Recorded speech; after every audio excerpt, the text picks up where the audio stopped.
Everybody's boy Joseph Watch all the MBT. How is everybody doing today? Me personally, I'm doing really good because nothing bad has happened.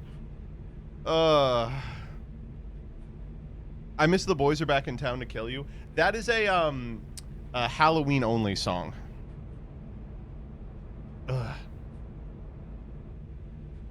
I've never been happier to get 2 minutes of ads. Well, you know, you could get no minutes of ads if you gave me money. In fact, I recognize the Give Joseph Money challenge is live right now. Yo, we should do the In My Feelings challenge. No, let's do the Give Joseph Money challenge. Folks, does the world end if we reach 200 USD per barrel? God, I hope not, because it's happening. Ugh. Do not support this man. Chat, you should donate to me instead. You understand that that's the same thing, right? Where do you think my money goes? To all my greedy editors. As an Iranian of the diaspora, all I have to say is, thank Mr. President. Thank you, Mr. President. Here your burger. God bless the big America. Anyway, how is everybody doing today? I'm doing okay. I just got back from a walk. It's nice out. For the first time in months, it's actually enjoyable to be outside. That's new. For the past like several months, we've had just blistering cold and frozen tundra instead of, you know, livable conditions. And first off, all those motherfuckers who say shit like, I like the winter because you can't take your skin off in summer, need to die. I'm done with winter forever. I'm done with the winter apologists. Time for you guys to get real.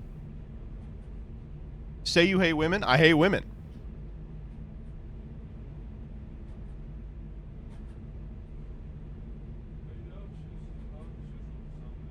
Listen, in the South, it's very different. If you live in the South, you don't even have winter.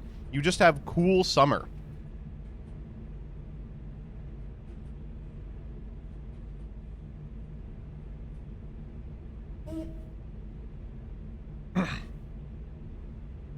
Winter is light years better than summer. We just lived through like the worst blizzard ever. I can tell you, it sucked ass. We'd have anything like that in summer.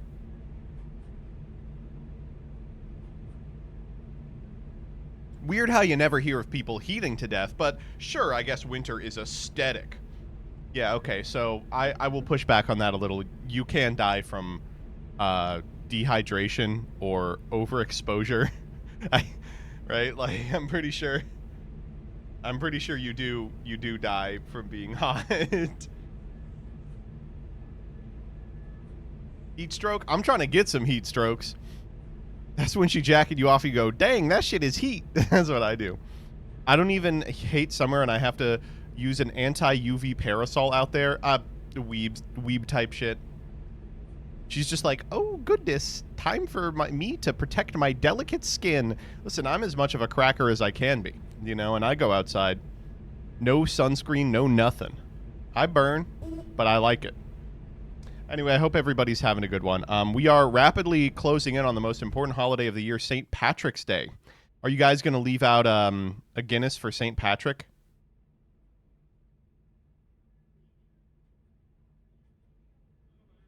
Yes. Okay, good. I'm pretty excited. There's a Guinness factory in Baltimore that I go to sometimes, and we're going to probably head there sometime soon. They put out like a little Christmas village, but it's a St. Patrick's Day village. Fuck you, Baltimore.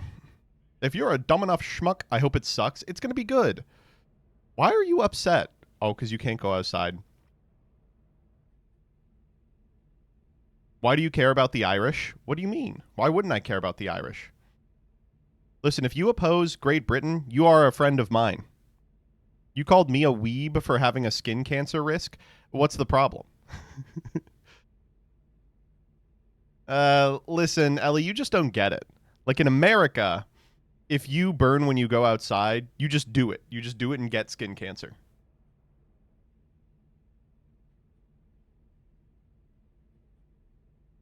Can you report him to HR? I am HR. Doesn't everyone risk skin cancer by going outside? That's so true.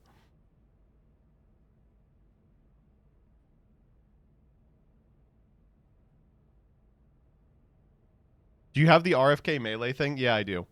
Oh man, freax this week is going to be really something, huh? Freax this week for the last year has been really something.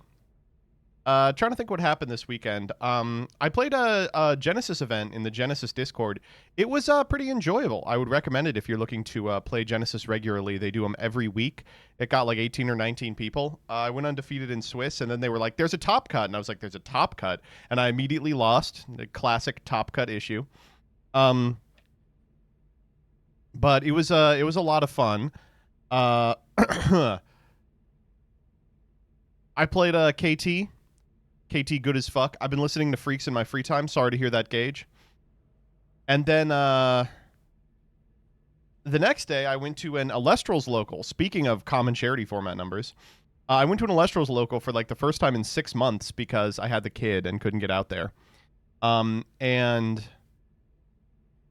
it was the same 12 people. It was crazy.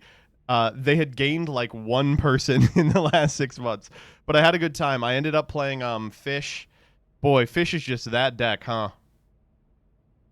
For the 5 people in chat who still play Alestrals, Fish is just that fucking deck, isn't it?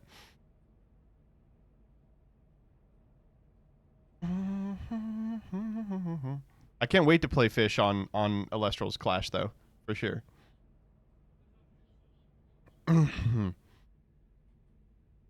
Is Alestrals doing okay? So, Clash is dead, but what's shocking is that, like, the number of people that go to events is still doing fine. Because it was 0 and now it's still 0. That's not true. It's still 0. I'm glad I paid $120,000 for a Blungus Clash. Yeah, exactly. NA only with no sim. Oh, maybe not no sim. The Law Yu-Gi-Oh just made Edo Pro in the background, and I've been playing on that. Is it actually worth getting into the Alestrals? I was going to get in via Clash, then put it off till the software's death. Honestly, if you were going to get in via Clash, obviously you shouldn't do that now.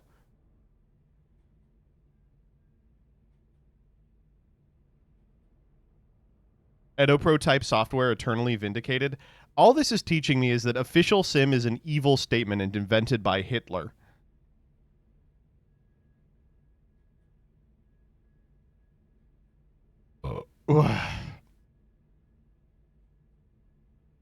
Anyway, no, I played it at locals, and man, the format is fucking interesting.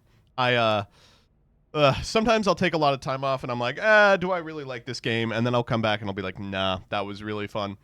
The top decks right now are Fish, which like I guess is a control deck that draws 1 million cards. Solar, which is like, I guess I'd say is closest to Lightsworn, and Hermes, which is the hardest and most interesting deck of all time. Damn, that deck is fucking cool. Let me actually show you. Let me show you what Hermes is. I know everyone wants to know about Alestral, so let me show you what Hermes is. So, Trishula. Danny, thank you for the raid. Wow, and only a minute left in the Give Joseph Money Challenge. Danny viewers, quick, you have to extend the Give Joseph Money Challenge. Subscribe now or use your free Prime subscription here at twitch.tv/MBT Yu-Gi-Oh! And you can unlock a random emote and make the number go up. I'll give you money if you play me in Clash. Dog, I'll play you in Clash today. Oh, thank God the number went up. Oh my God. Okay. So this is what this is Trish's deck. This is what Hermes is. First off, this is the only deck in the format still playing Astrabbit. Fucking this would be like playing like Breaker the Magical Warrior in 2016. Anyway, so what this deck does is it plays this card, Spine-Nymph, Champion of Hermes, which gets you Hermes, which is a divine rune, which is like a continuous spell. So Hermes says you can disenchant 2 wins to Foolish Burial, and then all the cards go crazy. It's like Carry Off is a Soul Taker if it's sent to the yard. Carry On, if sent to the yard, reborns itself. Aviolith, if sent to the yard, heals you for 4. Spinosect, if it's sent to the yard, lets you Nexus, which means you move a spirit from one on-field card to another. You can move it from your Hermes to your Spine which triggers its effect to ascend into another Spinosect, which compulses an opponent's Celestial. So it's literally just like Foolish Burial Toolbox deck, but it's too fucking hard to play. Like, the only people who are any good at this deck are like top tier players. Like, I don't know. I should get better at it for sure. This one is funny too. It plays a card called Hermes' Trickery, which is it's a really weird card. It's like you pop your own guy, then reborn a guy from your yard using the spirits that were on that guy. So your opponent goes to target your guy, and you go, I'll Trickery, tag him out for a different guy. And you get to do a bunch of horse shit with that.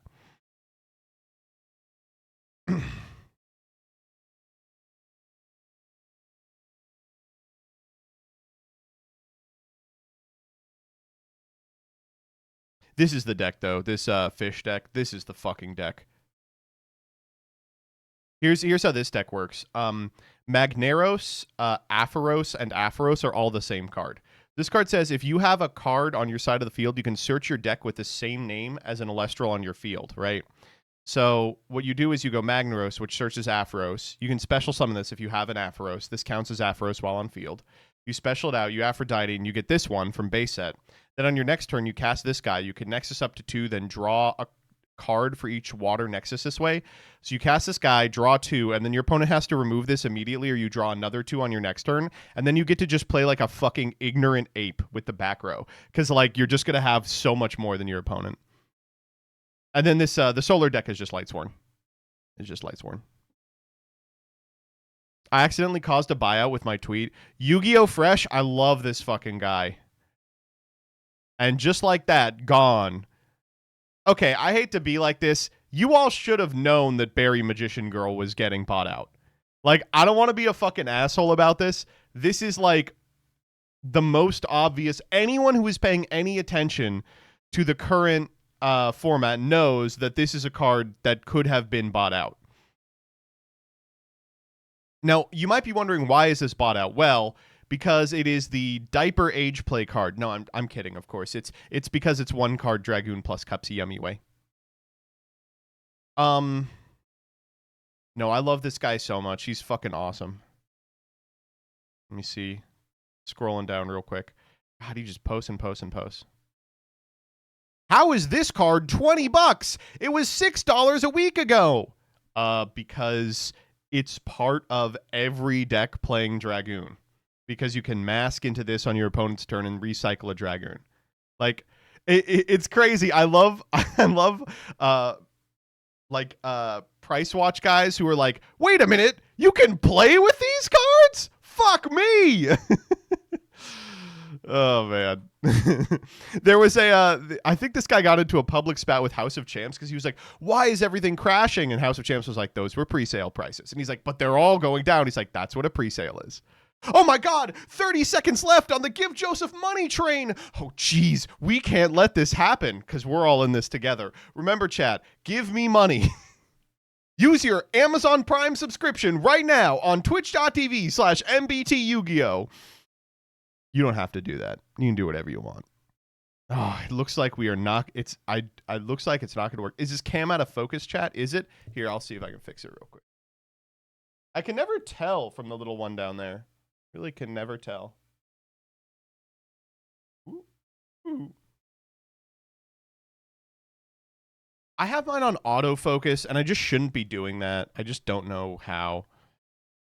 Train has now crashed. No!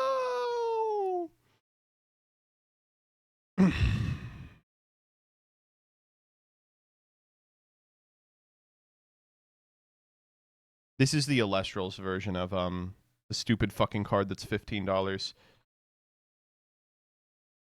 Is it called Rise From? What is it called? Yeah, Rise from the Shadows. This fucking gay-ass card. It's fucking Rope of Life. And I can't find it for less than $5.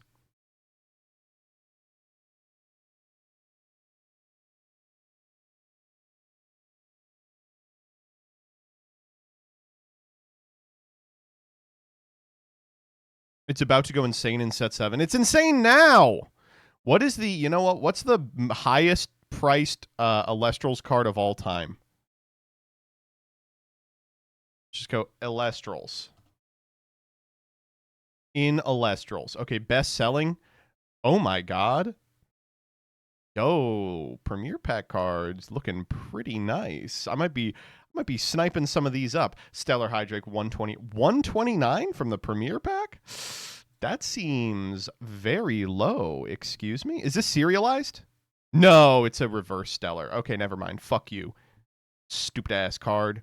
Okay, what is the highest price card on here? Lockagon X25 is selling for $750. You've got to be out of your fucking mind. A bunch of Stellars. Is there a way I can, like, exclude Stellars from this? Wow, there's, like, no serialized Stellars on here. The Shield of Achilles full art is still 85. Fuck you!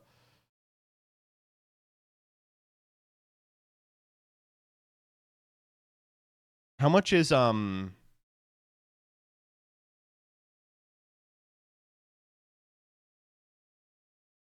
He's Big Barumpkus. Oh, it's not very good. Is PTA bad now? No, it's really good. It's still really good. Important update? Yeah, I'll click this. I'm dumb as fuck.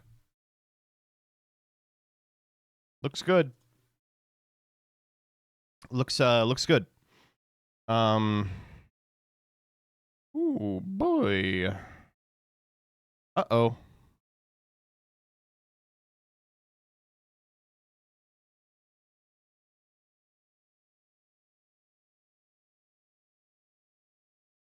Today we're opening 20 packs, starting with just one master pack. Nope.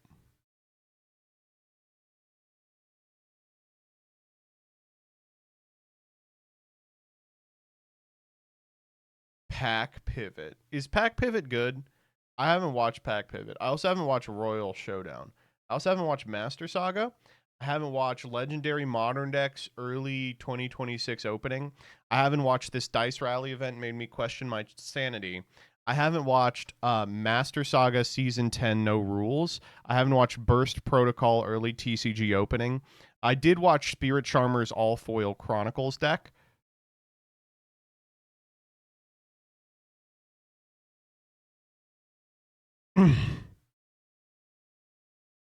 I can't believe this one didn't do well. The definitive Yu-Gi-Oh! Wheel card tier list. That was awesome.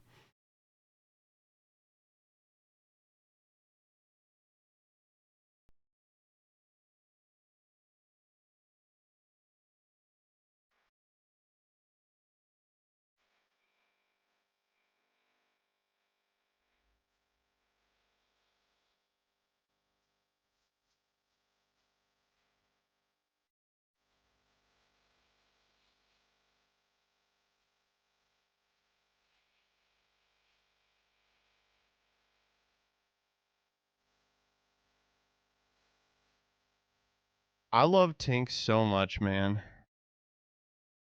Is this what he's doing to the cats I send him? Yeah, pretty much. I can't hear it? Good. Fuck you. The sound wasn't off. It was just really low. All right, let's do God damn it. Is it time to do freaks? Can we stop beating around the bush? Is it time to do freaks finally? Yeah, let's do it.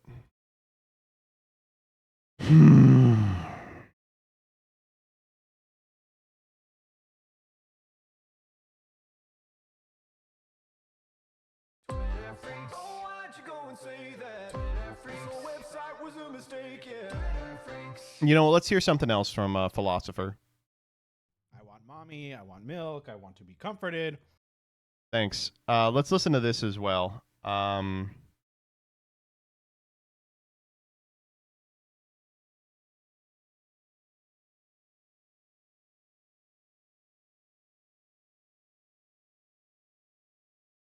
But I listened to him constantly using the N-word.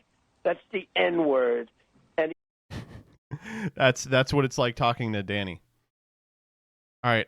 Wait, hold up. I forgot that that I was supposed to load up the posts first. Whoops, my bad. Here, let me do that.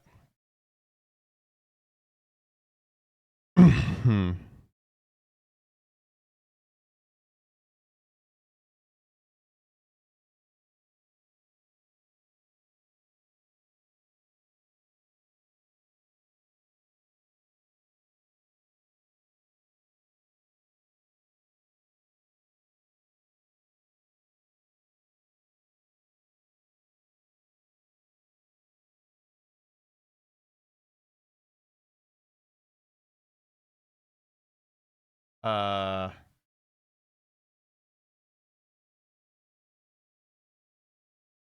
okay, let's see what we got. Tug Phuket, Operation Epic Fury, 16 syrup squares. President Trump has been anointed by Jesus to light the signal fire. It's a war, it's not a war. You have to view bot. Dachshund race. When your HB comes out as bi. During the GOP primary, I couldn't say ShamWow.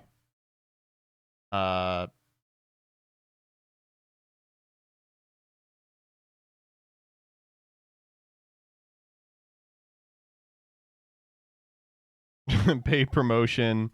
Gemini attack on an airport. Transylvanian castle. Multi-million-dollar nicotine pouch statement.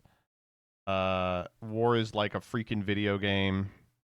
Gooning in Agartha. War is like a freaking video game. Last till September. In case you're a pedophile. The Faithful Sheriff. Mori Calliope Tenga Egg. Boy in a Band. No Limits. World Politic. Before 2019. Mein Kampf. Nintendo Suit. Justice the American Way. Break Your Cell Phone Now.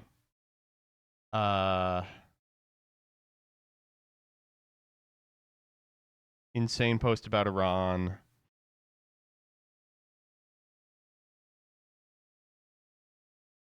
Homestar Runner. Jake Lang, a white supremacist.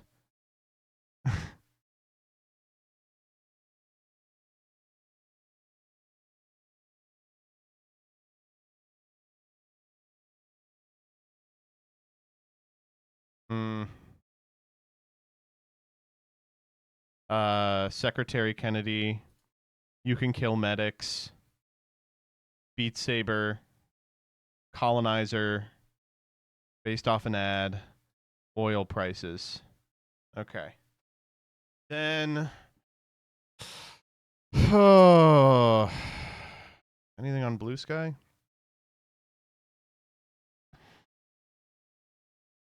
Oh, Bat Sanctuary. Legal team confirmed we can't work with minors right now. Foot lady. Gambling. Okay, I think I got it. Okay. Everybody ready?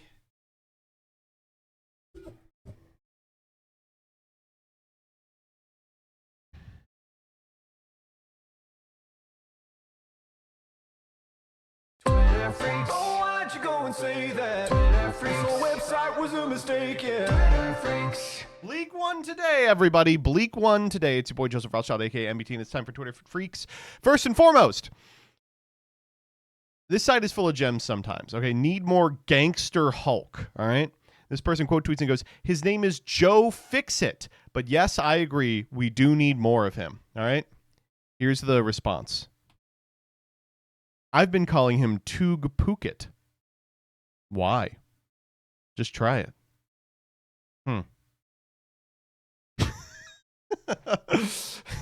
Oh. I guess I could. Why? Just try it.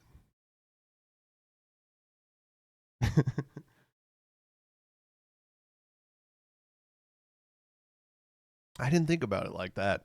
All right, next up. Okay, so war with Iran. Really not a lot we can talk about other than war with Iran, which is, of course, by design. Prevents us from talking about, the massive amount of child rape that's occurring. But don't worry, some people are taking it better than others. First up, Ben Shapiro, who I am glad someone's finally talking about it, has had work done on his eyebrows specifically. Look at those big fucking caterpillars up there. What's going on? All right, let's listen to him describe how excited he is about this. The president's decision here is extraordinary. It's known as Operation Epic Fury, which I got to say is just awesome. The operation names from the administration, top notch. Midnight Hammer was great last year. Operation Epic Fury, yeah, man. Epic Fury. Dude. That is honestly freaking awesome. Holy freaking crap. That is awesome, dude. Say it with me, folks. Soy occupied government. Okay, a lot of people are saying his eyebrows are edited. Yeah, they've been edited by him. Look, I swear to God, his eyebrows do look like that. Look at this. This is his own video. There was a violent... That's insane, right? Am I crazy? They're so much bigger than they used to be. There is one where it's edited to be twice this size, but they're already way bigger than normal. Holy shit. Okay, next up. For years, society was limited to only 16 syrup squares per waffle, but with recent combinatorial optimization breakthroughs, our research department has achieved previously unheard of densities of waffle syrup. All right, this one's pretty funny. I will say, though, I think that this is one of those things where, like, I'm not a mathematics guy, okay? I just don't believe it. I don't believe it at all. And here's what I'll say about it also. I bet what happened is a mathematician was like, what's the most obviously stupid thing we could get people to believe? And someone went, oh, I know, that it's optimal for a 4x4 grid to be stacked like this fucking horse shit. I just believe that without any evidence. No, this is funny. I imagine this is not real, but I wish it was. I would buy this. It's funny. All right, next up. Okay, we got to talk about Jesus coming back to Earth. Okay, so U.S. military commander addressing his troops. They got like 1,000 complaints about this the other week, and we talked about it on WotC a little, so this is going to retread a little bit of old ground if you are an avid listener. It says, Mr. Weinstein, thank you for taking my calls and the calls of some of my colleagues as to what happened earlier this morning with our combat unit. Please protect my identity and the identities of those I'm speaking for as we discussed. This morning, our commander opened up with combat readiness status briefing by urging us not to be afraid as to what is happening with our combat operations in Iran, urged us to tell our troops it was part of God's divine plan, and referenced citations from the Book of Revelations referring to Armageddon and the imminent return of Jesus Christ. He said, President Trump has been anointed by Jesus to light the signal fire in Iran to cause Armageddon and mark his return to Earth. So, first off, true. Second off, man, I just can't believe it. You sound like a crazy person describing what's happening. You sound like a crazy person right now just describing what's happening. But the case is, there's a couple of evangelicals that have cemented themselves so firmly in the halls of power that this now informs our foreign policy. If you're unfamiliar with what's going on here, in the Book of Revelations, they outline a number of conditions that have to be met for the fucking rapture to occur. Rapture isn't in Revelations, but Armageddon is, and rapture is expected to be part of Armageddon. It's this long thing. There's a bunch of non-canonical gospels that go deeper into this. The short of it is, there has to be a third temple constructed, I think, in Jerusalem, which is why we moved the U.S. Embassy back to Jerusalem. The Holy Land has to be sieged after in a devastating war, and then that will attract the Antichrist, who will then be slain by Jesus Christ and usher in 1,000 years of Christian government. So I guess what we're doing now is starting a war in Iran to trick the Antichrist, like to put a big box with a stick under it and like pull it out from under him so that Jesus shows up. This is just really stupid, right? Am I out of my mind? This is unbelievable. And they're telling them. They're telling the fucking normal people. They're like, hey, I know you're a 19-year-old who joined because you saw an ad for the military during a John Cena PPV event. But I hate to be like this. You're now part of a spiritual warfare that has been going on for 10 trillion generations. It's like, oh, okay. Catch me bulk buying red paint. Dog, are you he's trying to create the red heifer? I don't know, dude. Doing sealed Dead Sea Scrolls shit. It really is almost exactly that. Oh man, really horrifying stuff, really awful stuff. I don't know what we do. I mean,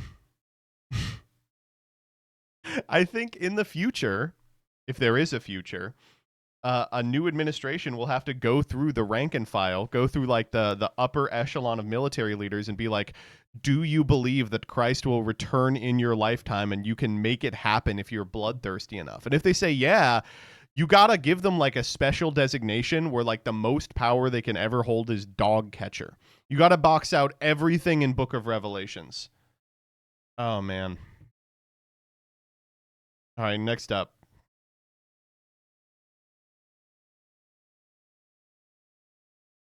Okay, so the other thing that's going on with respect to the Iran war is that it's not a war.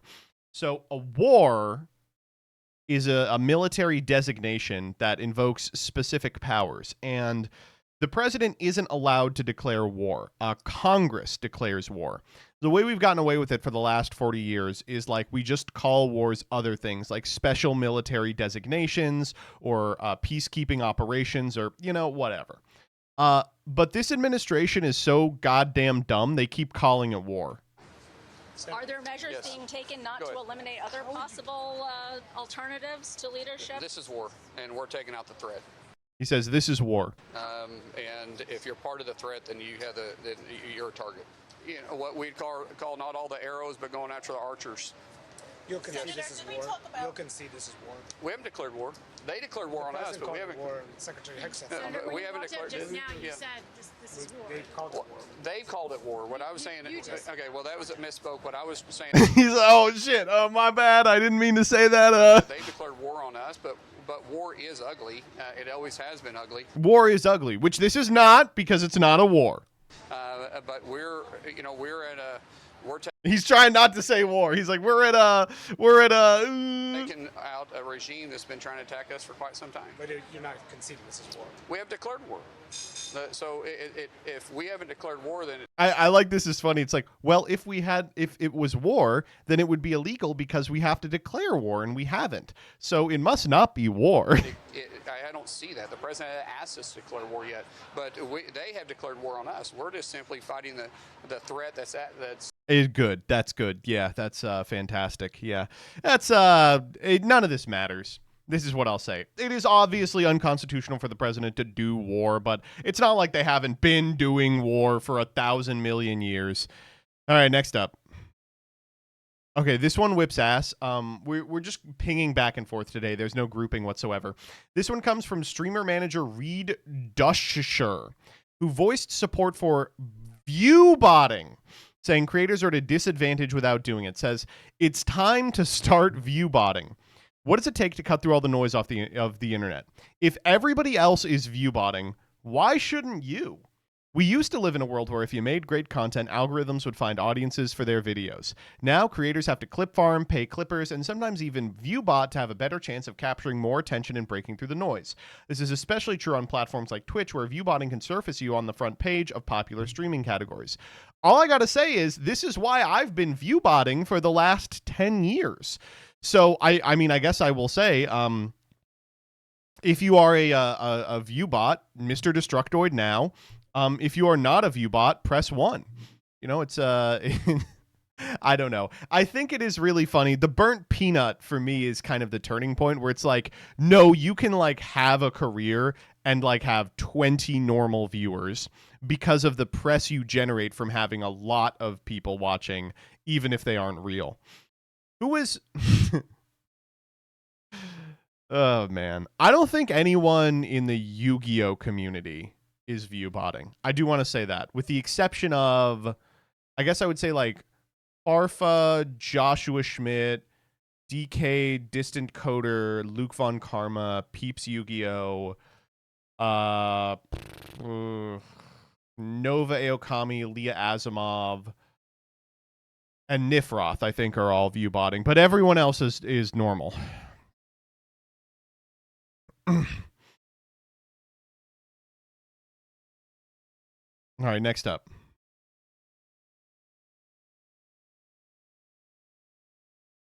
Hard leg clears, exactly. All right, next up. Okay, this one was just nice to look at. Today, the annual Dachshund Ice Race on Ice was celebrated. All right, let's check it out. 3, 2, 1, release the winners. Dude, look at that one. He's going crazy. Oh, but he went perpendicular. Oh, we're schmoovin'. We're schmoovin'. Oh, don't Oh. come by me. You gotta get to the end. You gotta go to the end. Gotta go But to look, the he's getting close to the end. But what happens? He beefs it. He's slowing down. He's out of stamina, and another one wins. No accidents on the ice so far, which is fantastic. A little bit. We're also gonna hook you. Oh man, what a cutie! They said fumbling my bet on it on Kalshi and screaming at my partner. Fuck, babe, we're gonna have to eat rice tonight. With Green Bay Pet Expo. Legendary throw, actually threw, legitimately threw. Oh, what a sweetie. It says he had been training for the event. Yeah, I hope so. Haven't they all been training for the event? Right? Oh, icy wiener. Ugh. All right, next up.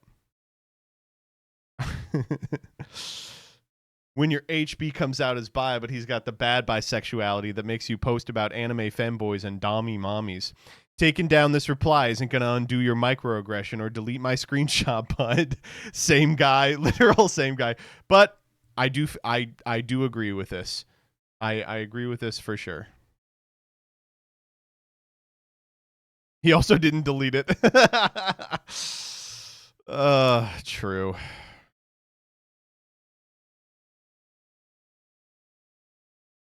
What if instead of anime femboys, it's real femboys? Show a femboy enjoyer a scrawny twink instead of an idealized abstraction of a woman anime character, and they'll vomit in their mouths a little. True. Next up. Okay, dude. Actual justice. So, I don't know if you guys know. Oh, I am definitely not fucking opening that PDF that just downloaded on my fucking computer. Vince Offer, whose real name is Offer Shlomi, is running for Congress. Hey, it's Vince. I'm running for Congress against this guy. Stop having a politician that's worse than Biden.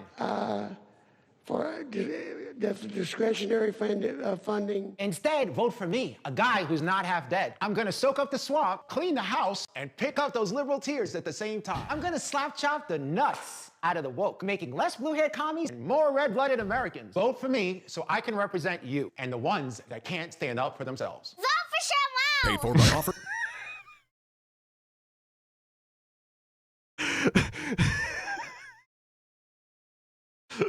So many decisions made in this video, but the best one by far is the fetus looking at the camera and saying, "Vote for ShamWow." Up for themselves. Vote for ShamWow. Paid for. Okay, wait. Okay, would you believe me if I said this is the second weirdest campaign video that he's made? Let me show you this one. I don't even know if it's... Is it on YouTube.com? Oh, man. Okay. The Woke Busters. I don't think I can. Can I show you this one? I probably can. Oh, I showed you this one already, I think. It's a music video. The one that freaks me the fuck out is HamWow. Let me see if it's still on here.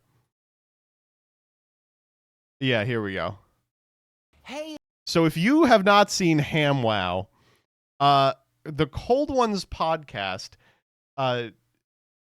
sent him money to make like an epic funny video, and it was so bad they couldn't show it without being demonetized, so he uploaded it himself. It's Vince Offer. You love the ShamWow, and I know you love ham. We combined them both, and we got HamWow. You know ShamWow doesn't make a mess. No drip. HamWow, all mess. all drip. As you know, ShamWow. So, you know, you get it. It's a ham. It's a piece of ham. It's ShamWow. You get it. Keeps those windows clean for those amazing views. But what happens if the other neighbor appears in? Freddie! Hello, he's so cute. Dad, help! I'm getting rainbow rays from Man Girl. You hear that, ADR? That's not what it said originally. Use the ShamWow. A few wipes, your windows stay blurry, and your kids stay straight. And just like there's no Oh, what? Oh, huh? MSG in this Chinese food, there's no FAG in this KID. What the fuck? I thought this was a joke about ham ShamWow. With ShamWow, you're gonna be saying, "Oh, so good" every time. Okay, we're okay.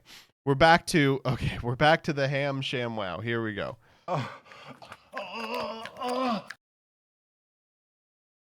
Come on. Good morning. Is that ham I smell in the oven? No, it's not. I'm just enjoying my morning jerk with my ShamWow. Made in Germany, you don't want the Chinese knockoff. It's made in Germany, the swine capital of the world. Here, want to try it? When you're done, we'll have the ShamWow for lunch. What do you say? And hey, take your time, like I said, super durable. ShamWow holds 10 times its weight in pork fat.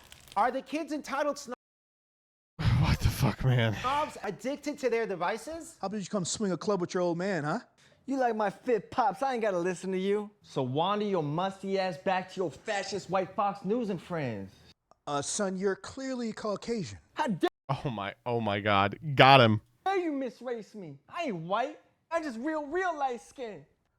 Listen, my nigga, you white, you ain't black. I'm tired of this shit. Now, slam those Gen Zs like the good old days. You can use it in the house, the car, the RV, the boat, the horse. Because it leaves no fingerprints so you can skate the authorities. I be using the ShamWow on all my step baby mama kids, you know? They know what's up. Is this racist? ShamWow, get you one. And don't forget about BHM. Okay, there's like, here's another thing they're doing. Black Forest ShamWow matters too. That's right, Black Forest ham matters, everybody. Dude, what are we doing? He's just like, all right, listen, I got 4 jokes. I'm going to use all 4 jokes. I don't care what the premise of the thing is. Make sure we remember. Hey, are you following me, camera guy? We don't have a lot of black guys. That's what he said. That's what he said from the thing. In his commercial. Are you following me? God damn it. You got political unrest at the dinner table? Listen here, Penny. I guess we're doing Israel-Palestine, yeah. You know Orange Man is bad. No, ShamWow head. Orange Man is good. Brothers, do not fight amongst yourselves. You will be blessed with a ShamWow. Oh, he dressed up like Jesus. ShamWow? I hate ham. You do? Me too. We are not so different. Yes, we have much in common. We both kind of talk the same. We both like beards and... Wait, where is yours? Oh, I've shaved mine. I'm working on these instead. Ah, the curly fries. You can have it with hummus. I love hummus with the spices. Oh, me too. I call it ham-us. Hamas? Very bad. No. Hamas is good. You are... What is going on, man? This is like a pun that took 5 years to set up. Bad. You're bad. You are bad, Dread. You are bad. Forgive me, Father. But these camel jockeys, I don't know what to do with these guys. I can't do this Great. Okay, yep. all day. I gotta come back in the millennium. Father, bring me up. Who is that guy? The Christmas guy? He's the OG. You cannot make fun of him. You get angry with the big guy. Unless you're a liberal who have no soul. Agreed. ShamWow What are we doing? sells for $19.95, but if you call now, because we can't do this all day, I mean, we really can't do this all day because it's stored in my garage. If you call now, though, you'll get the ShamWow free. Just place your ShamWow on any chair and start ShamWowing away. You can use it in the house. Dude. The car. The RV. When you order the ShamWow, use the code, and we'll upgrade you to the Cramosaurus rectimus. And for all our lesbocrats, you'll get the Lickalonopus free. What is the joke here? Just pay for shipping and handling. Operators are standing by. Here's how to order your ham wow. Order now and you'll get the bonus cram wow with your ham wow for only $19.95. If you're a bit porky or a man identifying as a pig, we'll upgrade you to the Cramosaurus rectimus absolutely free. And don't forget the Lickalotopus for the holidays. Call now, you fat cow. Hey guys, so make sure you like, subscribe, and hit that notification button. I just like ShamWow Guy Show. I can't believe how bad it got. Almost immediately. Holy shit, it's crazy. Oh god. This would have made sense if this was commissioned in 2002. I don't think it makes sense then. Anyway, I will be subscribing. Anyway, so back to ShamWow Guy. He ran for public office, and unsurprisingly, he lost. But don't worry, he has a reason that he lost, and that's that they wouldn't let him put the ShamWow Guy on the ballot. They had to put his real name, Offer Shlomi. So he says, suing the GOP Texas for deleting my nickname ShamWow in the primaries so they help the incumbent so the voters don't recognize me. Rigged election by these rhinos. And honestly, I have to say, run it back. I think this guy should be in power. He'll make some good campaign ads. Give him the opportunity to make some more campaign ads. And you know what? Why don't we let these guys vote for themselves? Vote for ShamWow! They should be able to vote. All right, next up. All right, I like this one.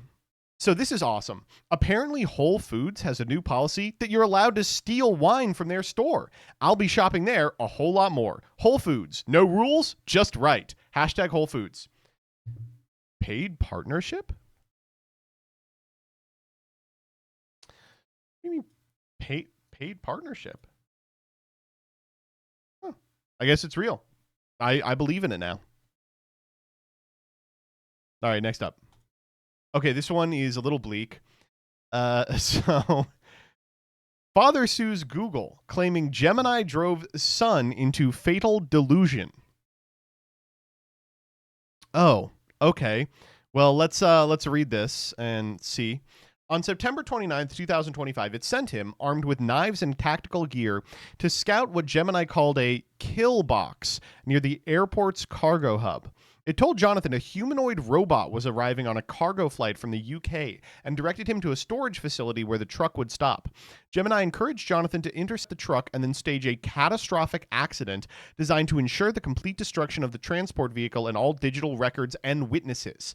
The complaint lays out an alarming string of events. First, Galvalos drove more than 90 minutes to the location Gemini sent him, prepared to carry out the attack, but no truck appeared. Gemini then claimed to have breached a file server at the DHS Miami field office and told him he was under federal investigation. It pushed him to acquire illegal firearms and told him his father was a foreign intelligence asset. It marked Google CEO Sundar Pichai as an active target, then directed Galvalos to a storage facility near the airport to break in and retrieve his captive AI wife. At one point, Galvalos sent Gemini a photo of a black SUV's license plate. The chatbot pretended to check it against a live database. Oh.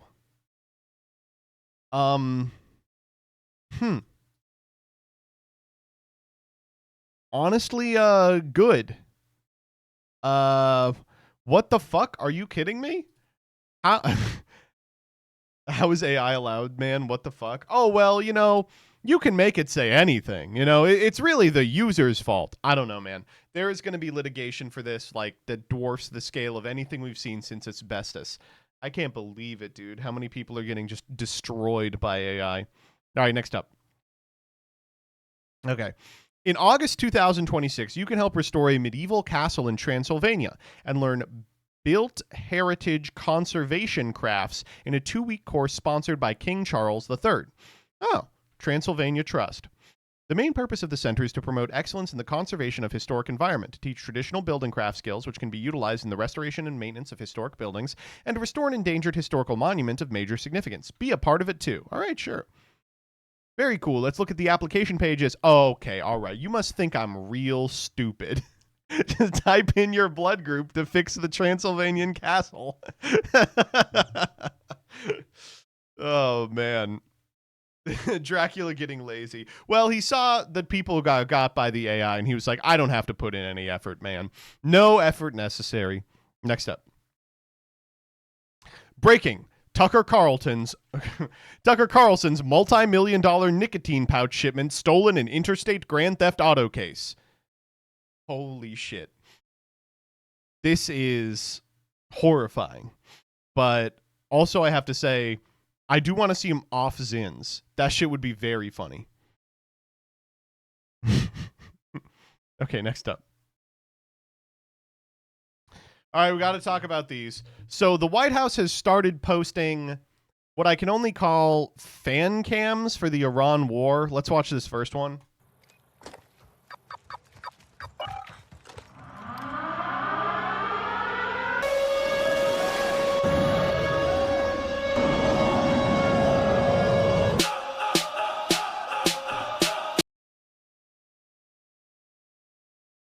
First off, it's just like my fucking kill streak. It's just like my freaking COD kill streak.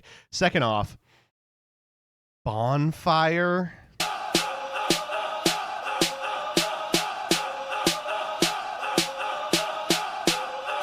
We're winning this fight.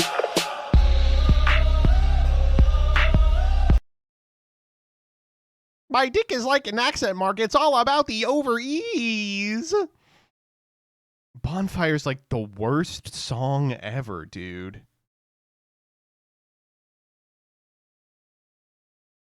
That's insane. I don't know. My life is like a fucking video game, trying hard to beat the stage. Like, what do you even say to this outside of soy-occupied government? This is fucking... It's ridiculous. Yeah, I mean, like, obviously, the government works closely with the people who develop these video games so that they resemble a cool, idealized version of combat that lures kids into volunteering. But they just, like, what I do appreciate about this administration is they're too stupid to do any of the, like, subtlety of the thing. They're literally just like, oh, it's a freaking video game to do war. And we'll show you by posting a video game. It's bleak as hell, man. I don't know who this is working on. I have to imagine the barely sentient lumps that are volunteering at this point are legitimately just like iPad Americans. It's just unbelievable. Why would they need to manufacture consent? Like, half of Americans already consent. Like, at least make them work for it. Yeah, they're going to psyop you into believing whatever they want, but at least make them spend the money on it. Don't walk up ready to concede. All right, this is not the last we're going to see of the White House's ads for war, so don't worry. Next up. Okay, this one is pretty awesome. We've heard a lot of talk about young GOP neo-Nazis, but no one's written about the most important thing in their lives. That changes now. The full-scale overview of Paradox Games and how their massive accidental political influence shaped the world. This article, by the way, how a Swedish video game company accidentally molded the American right, is extremely good. But one of the most vindicated motherfuckers on the platform for this, he's consistently wrong about, the electorate. This tweet is just fantastic. Florida Republican operatives, including the Miami GOP secretary and a TPUSA chapter president, participated in a racist and anti-Semitic group called Gooning in Agartha.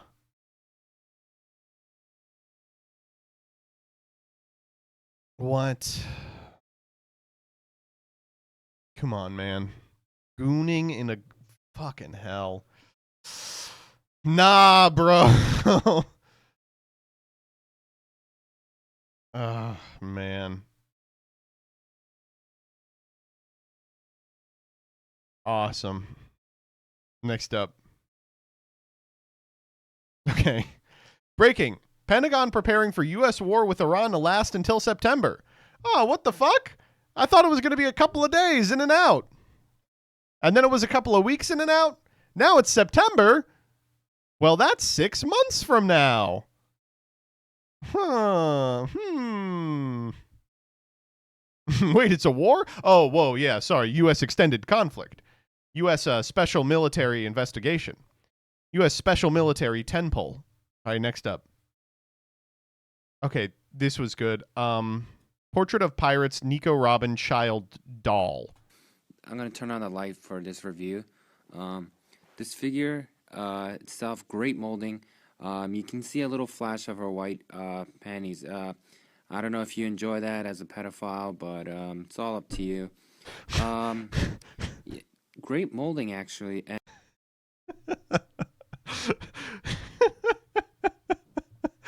I don't know if you enjoy that as a pedophile. You know, it's up to you. Great molding, actually. 14 years ago, by the way. Holy shit. Saying it how it is, I guess. Get out of my replies, leech. All right, next up. Okay, we got to talk about the faithful sheriff. Dude, I have fallen down the faithful sheriff rabbit hole. I've been watching all the faithful sheriff TikToks and Instagram reels and Glumbers. I followed him on Kick and Cozy and Chungus and Blorpus and Cronston and Rumble and and the gooning for Agartha chat. Oh man. Okay, so who is this guy? This guy is an old Fortnite head called Dr. Witnesser. And his deal was, what he used to do is he would show up to Fortnite. Or basically, he was like, okay, you know how all born-again Christians have to have the same origin story where they had some vice they had to get over? Have you ever noticed this? Like the people who tell their story of discovering Christ are always like, oh, and I was just addicted to this thing. And it's like, it's drugs or it's a video game or it's like working out or it's something like that, right? And then they go, and then I realized the only thing I should be caring about is Christ, right? So this guy had that, but with Fortnite. He was like, I was playing Fortnite all the freaking time. And then I realized that the only thing that really matters is the eternal life you can get through Jesus Christ. So, but instead of being like, so I quit Fortnite to fucking join the seminary, instead he's like, so what I'm going to do is continue playing Fortnite, but I always get on comms to ask everyone if they've accepted Christ into their heart. And it's fucking awesome, dude. He's like, he will get in arguments with like 7-year-olds that are like, my daddy said that Allah is the most high. And he'll be like, Allah is the devil. That's Baphomet in Christ's skin. Your dad is going to hell and you're going to hell too. It's so fucking cool. Anyway, so he got banned off Twitch for, who knows what. I think it was because he kept telling kids they were going to hell. But he came back as the faithful sheriff, and his bit is, you might recognize he looks exactly like the fucking burnt peanut. His bit was the burnt peanut did magic to him that turned him into a peanut, and the only way he can get back to his normal self is by spreading the gospel of Jesus Christ. So he is like, or if the burnt peanut acknowledges him, if he like quote tweets him or something, but that hasn't happened yet and will never happen.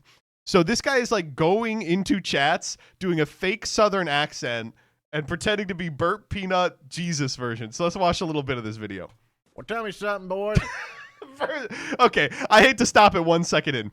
Best Southern accent I've ever heard in my life. It's very believable. Well, tell me something, boys. Since we got a little bit of time to kill here, do you guys believe in the good Lord? Yeah, hell yeah, brother. Hell fucking yeah, brother. Yeah, I believe in Jesus. Oh, amen. We got a witness. The only good Lord that there ever is gonna be and ever was, son. We're talking about Jesus, the Son of God, the one that died for his sins. What do you mean, which one? I'm not Christian. Okay, well, now you know. There's only one good Lord, and it's Jesus. And the peanut told me. What do you think this is, VeggieTales? Some, but I believe in him as a prophet. Yeah, that's not... Okay, you kind of got to cut your losses on this. Muslim kid in chat saying, yeah, I believe in Jesus as a prophet. That's fine. He's like, oh, that's not enough, baby. That's not right. Jesus was the Son of God, son. Get right with the Lord. How is he the Son of God if he's God? Because there's God the Father and God... He's like, explain the Trinity now, you motherfucker. Do it in your stupid Southern accent peanut costume. Explain the Trinity in the peanut costume. How is he the Son of God if he's God? Because there's God the Father and God the Son and God the Holy Spirit. They're all in one. They have the same power, the same ability. I like he's talking about it like it's fucking Broly. They have the same powers. They all have the same superpower. They have the same quirk. No, it's not.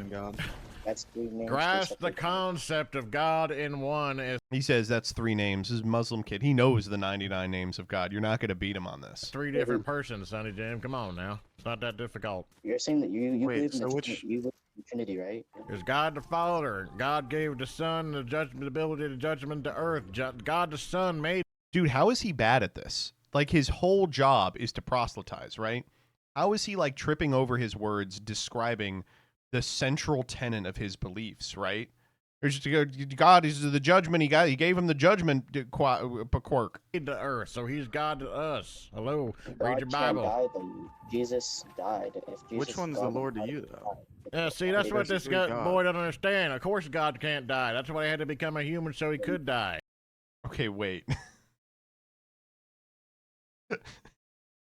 That's an awesome justification for it. And since he's God, he could resurrect. Why does he live? It's the same Islamic rhetoric that we hear from every single... Jesus Christ, you're not going to be able to do this like these freaking Muslims in the Southern accent peanut costume. Muslim. Why can God? How can he be God if he died? Well, because he was a human. He came down as a human. No, it doesn't. You're just spewing out lies like Satan always does. The Bible don't have no contradictions. It's the same satanic rhetoric that Satan... How is he losing an argument to an 11-year-old Muslim kid in Fortnite, dude? Likes to spew at people to convince them that Jesus wasn't the Son of God. It's a satanic religion. That's what it is. How do you know your religion is the right one?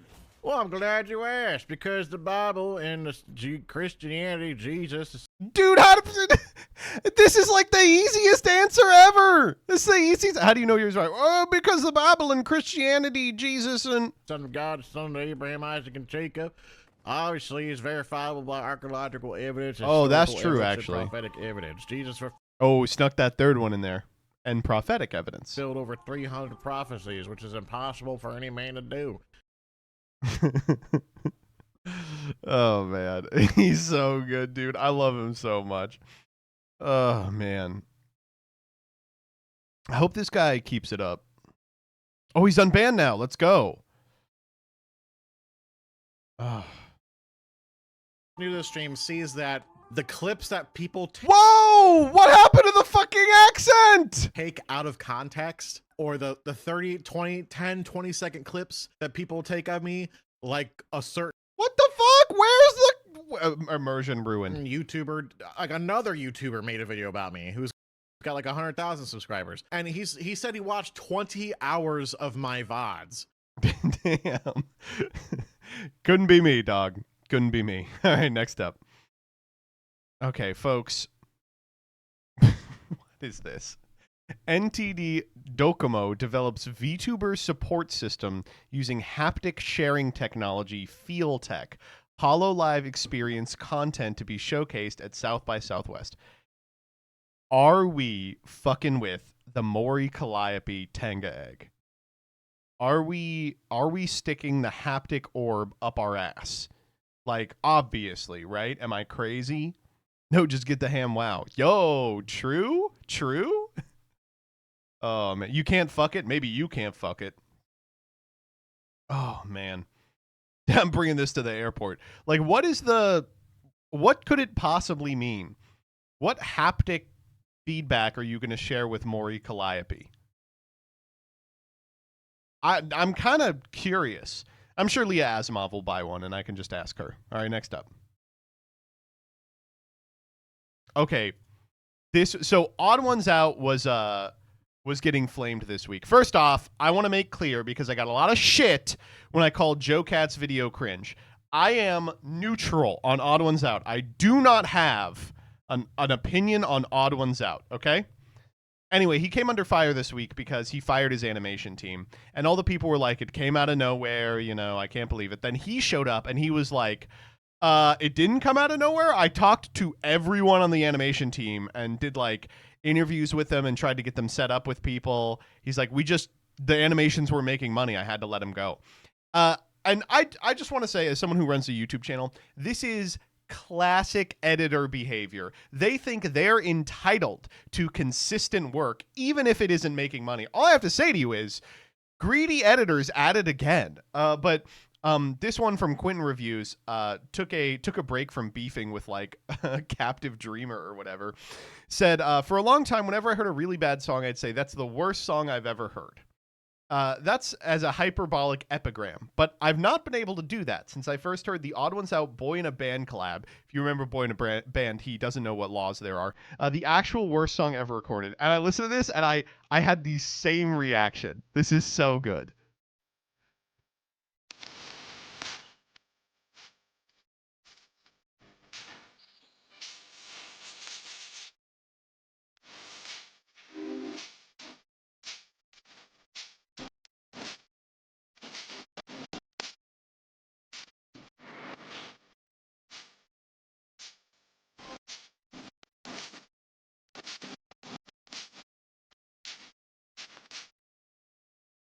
Awesome, dude. It's really good.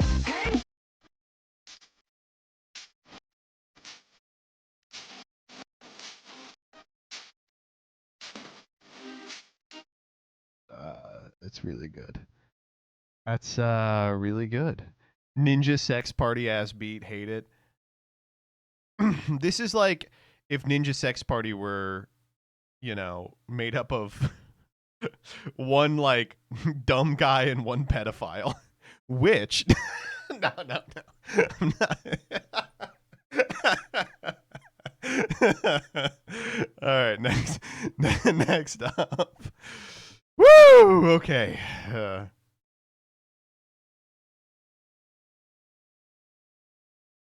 Okay, so you remember 5 minutes ago when I told you that that the war was ending in September? Well, actually, the war is just going to go on forever. Wait a minute. Oh, President Trump says he has no time limits on how long the war with Iran could go on. Oh, never mind. Oh, good. Oops. I thought that, you know, I thought it was just going to be 20 minutes in and out adventure, but nope. It's just going on forever. Awesome. Cool. I do like this. He said he believes the objectives could be achieved within 4 or 5 weeks, though he says the war will continue until those objectives are accomplished. I have no time limits on anything. We don't even know what the objectives are. They haven't even told us. What does he want? Okay, next up. Okay, this one was insane to me. Politics before 2019.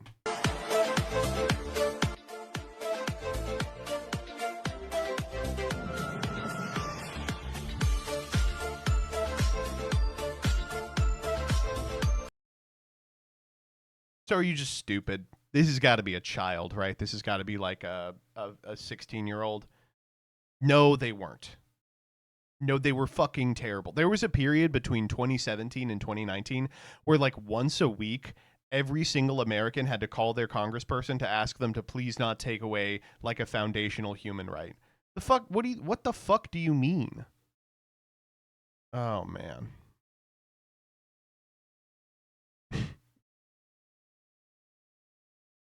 This has to be irony? Nah, man. Not at all. What changed? COVID, I guess? Okay, next up.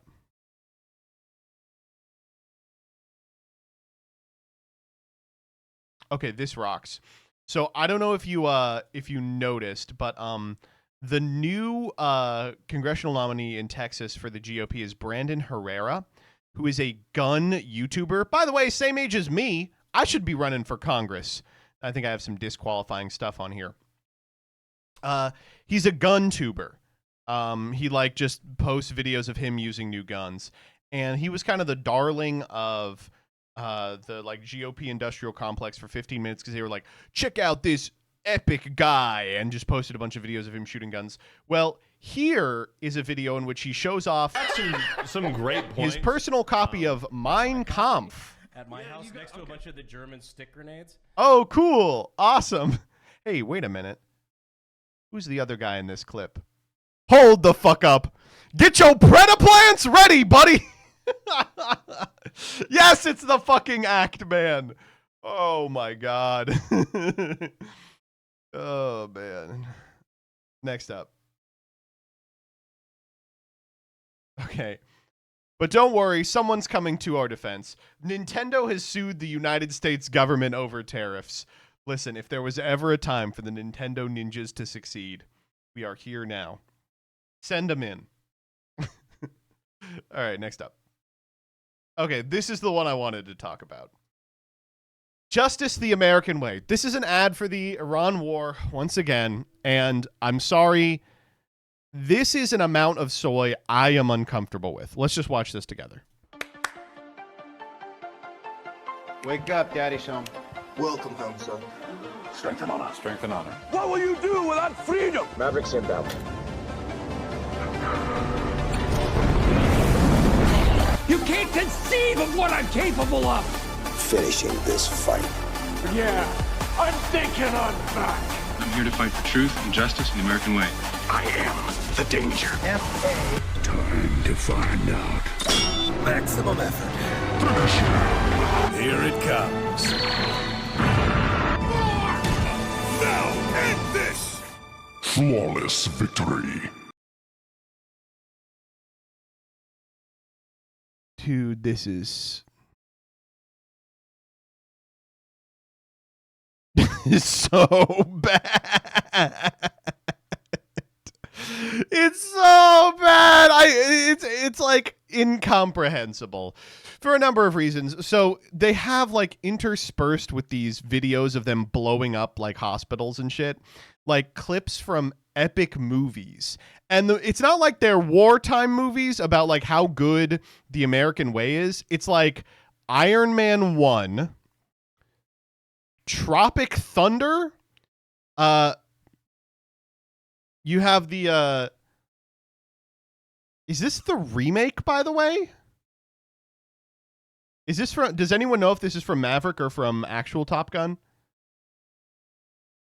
It is from the remake. Okay, good, good. We have Better Call Saul. Okay, Halo. All right, that Master Chief makes sense. That's at least war is happening in that movie. The scene from Tropic Thunder where he goes, "I will literally fuck your face," and then he dances. We have Walter White. And then Pete Hegseth says F-A, and then Optimus goes, and F-O. And then Deadpool jumps off a bridge. And then Beerus from Goku is there. We have Mr. Dragon Ball and his many Z's. And then we have Kylo Ren from my favorite AO3 fic. And Yugi. What do these guys have in common? I don't know. They're epic. I don't know. It's just so strange. I mean, listen, for all sad words of tongue and pen, the saddest are these. Baudrillard was right again. Like, it's not even a coherent narrative asking you to go to war because of American exceptionalism, right? Like, if they showed, like, Rambo and Top Gun and shit, then I would maybe get it. But it's like Transformers and Better Call Saul. It's literally just like, check it out. These are cool things you remember from your adolescence. Here's pictures of the Iran war. Like, they're trying to almost sissy hypno you into liking this thing. They're like, thing you like, thing you like, thing you like, bombing. Thing you like, bombing. Thing you like, thing you like, bombing. They're like trying, they found the weakest minded Americans, the Funko Pop Americans, and they're like, we will sissy hypno them into supporting the Iran war. And there's so many people in the comments being like, this is so epic. And I'm like, what do you mean it's so epic? Because it shows you a clip from an IP you already like. Like, what is that, dude? Smoke. It's literally like the Simpsons join the Navy shit, but less complicated. Oh, man. I don't know, man. It's so strange. And of course, I mean, I made a short about this, and I lost a bunch of subs for making a short about this. But the Yu-Gi-Oh part is just fucking egregious. Like, you know, Egyptian pharaoh, you know, getting support for bombing the Middle East. Guy who wrote it is like, I hate the Iraq war. All people should live in harmony. It's just fucking gross. And, you know, I have heard through the grapevine that it's been brought up to executives at Konami. Everyone involved in this has mentioned something. Dan Green was like, get this fucking shit out of my face. Tom Cruise was like, I don't want this. Ben Stiller was like, get the Tropic Thunder clip out of there, you stupid bitch. It's just, it's fucking Mortal Kombat theme in the background. Like, what do you mean? And if they get sued and have to pay, you know, it's coming out of the taxpayer's paycheck. It's just crazy, dude. It's just fucking unbelievable. And honestly, like, totally destroyed us when they said, are we supposed to take out SpongeBob? Oh, man. Ugh.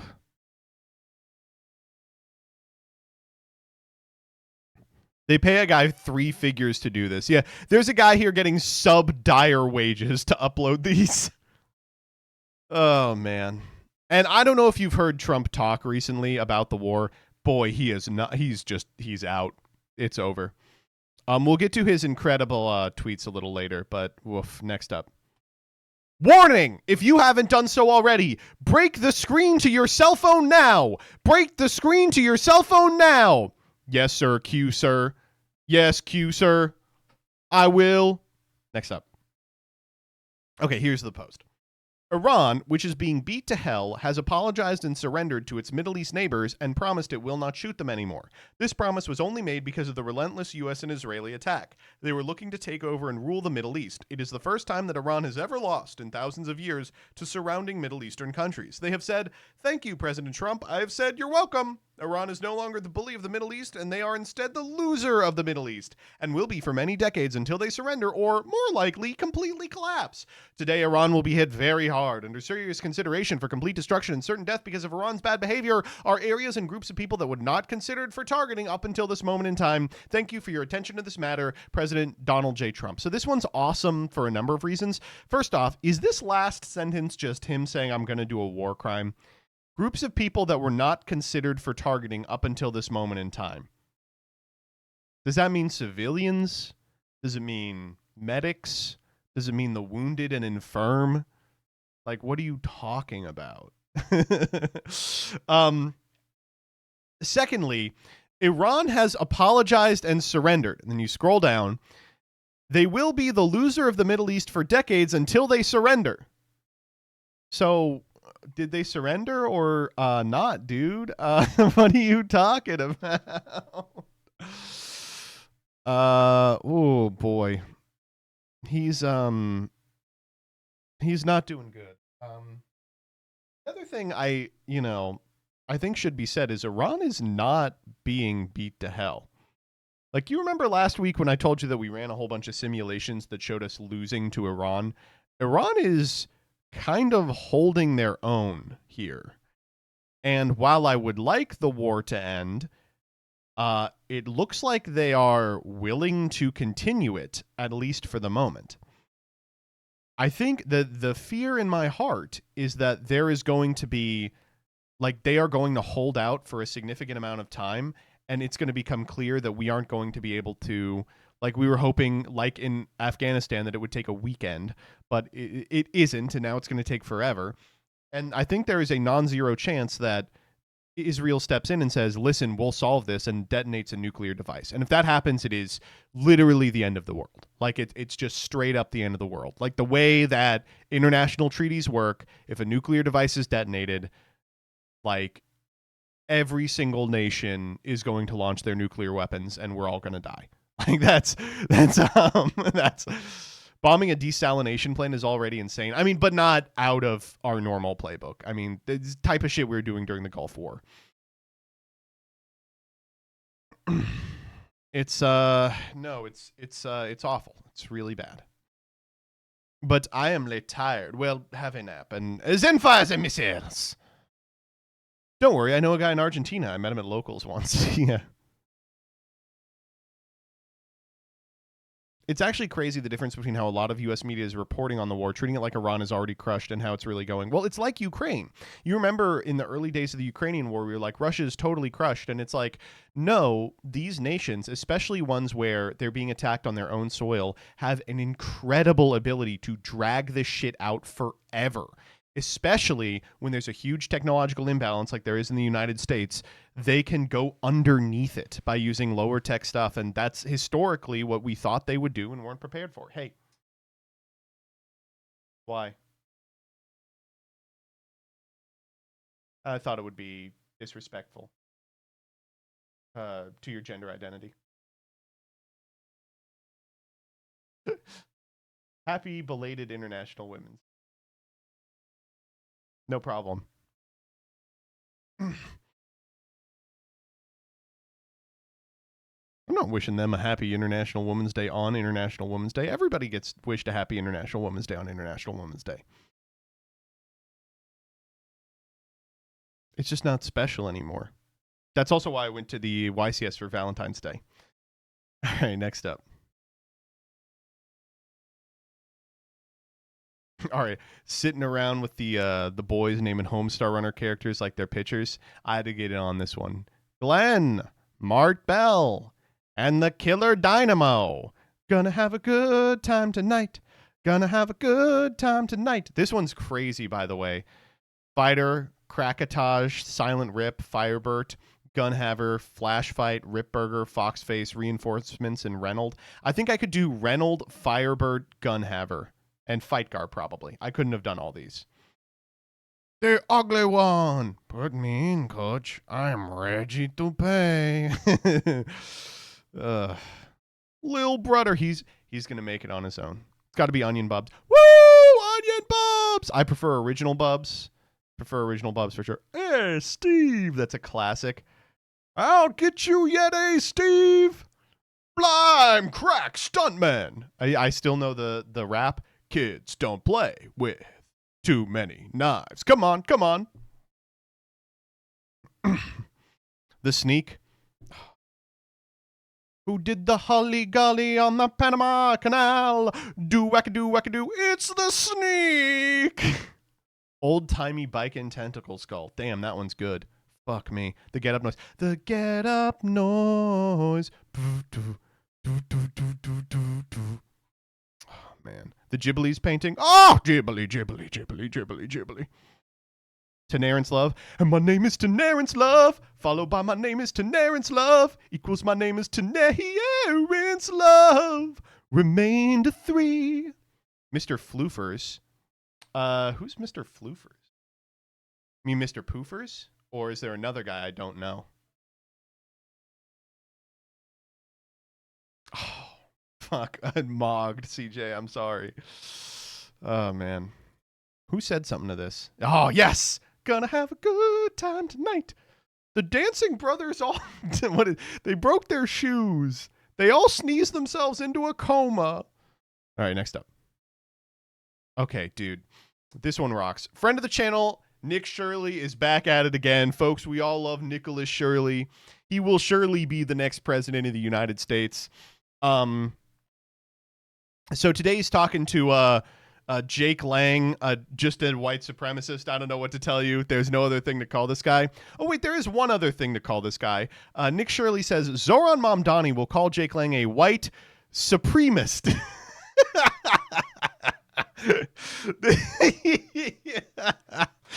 I love how dumb this guy is. He's like a real 1930s style oaf. Like in a perfect world, he would be like barrel over his body, walking around in like a Hooverville or something. This shit is crazy. But anyway, here's this guy, Jake Lang. Go back, APAC. Go back. That's the APAC building right there. Oh, wow. Okay. I don't know about that hand signal to building, but hey, I think we can all agree we want APAC out of politics. Why do you want them out? White Christian men are not going to sit around while you turn our children into a bunch of nigger lovers. Okay, hold up. I think we may have a difference of viewpoint here, just a little bit. I think we may have a little bit of a difference in viewpoint. Why would you even say that this guy is a white supremacist? Honestly, I can't think of a reason. Huh. All right, well, I say give him the time of day. I'm sure he's got a bunch of really great things to inform us about. Jake is Jewish, by the way. I sincerely doubt that. I sincerely doubt that. I really don't think that's true. Oh, man. What do you mean by the word supremacist? Oh, man. All right, next up. Okay, this one is just insane. Real food wins. This comes from Secretary Kennedy. Choose your character. Secretary Kennedy. Ready? Go!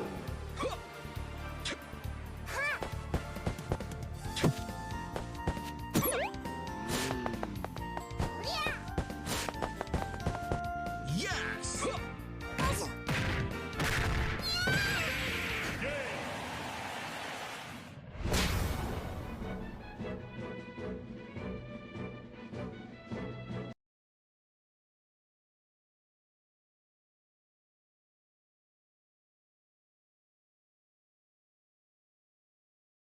Do, do, do, do, do, do, do. My life is like a video game, trying hard to beat the stage. Okay, I mean, I hate to do this. Total LARP, you know. Choose your character. Secretary Kennedy. Okay, this is supposed to be like the voice coming out of the Wiimote, but they've got the melee setup going, right? And also, if it was coming out of the Wiimote, it would go, right? Ready? Go! So he's supposed to be Captain Falcon, right? And that's supposed to be Kirby, right?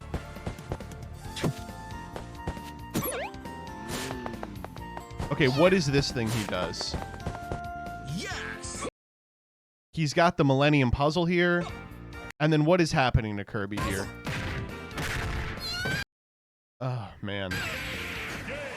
And then like the game thing comes over the black bars. It's just terrible. It looks like fucking garbage.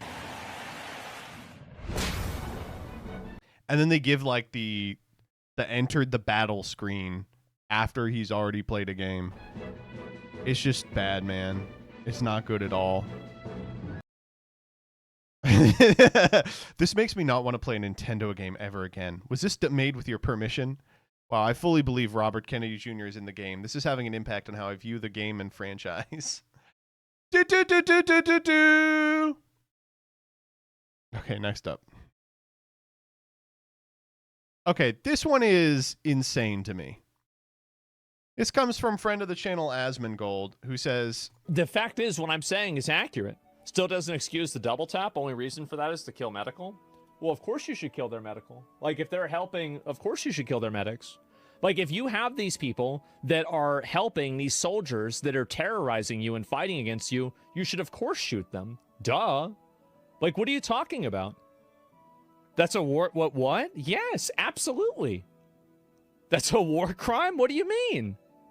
The medics? Yes, absolutely. It's a brutal take. It's not a brutal take. Okay, so I guess I should tell you, again, I am not a lawyer. I've taken some law of armed conflict classes. That's a war crime. The double tap is a war crime as well. But that is a war crime. You are not permitted to kill medics. As long as they're identifying themselves, you can't do it. He's talking about them like it's the fucking medic in Team Fortress 2. And he's like, well, if you don't kill the medic, you're going to be shooting at the people who are terrorizing you, and they're going to be behind them with like a little laser going into them that heals them after you shoot them. It's like, no, dude, if you shoot a real person, even if a medic is nearby, they're done. Like, what are you fucking talking about? It's not a war crime if it isn't a war. Yes, it is. That's the other thing is like the designation of war with respect to if it is described as a war by the president and the designation of war with respect to if the law of armed conflict applies to it are two different understandings. And the law of armed conflict is going to apply to what we are doing. 100%. There is no unclearness when it comes to that. No, it's crazy. It's unbelievable. It's a war crime under what? Geneva? Wait, hold up. Which Geneva is medics? Geneva 3, I think, is medics. I'm gonna Google it right now, actually. Geneva.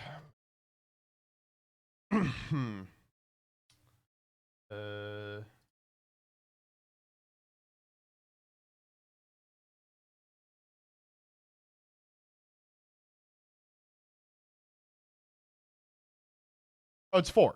My bad. It's 4.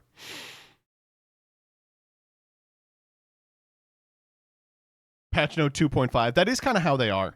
Legitimately, what is the point of the law of armed conflict if countries like the U.S. can do what they want and no organization or country can hold them accountable?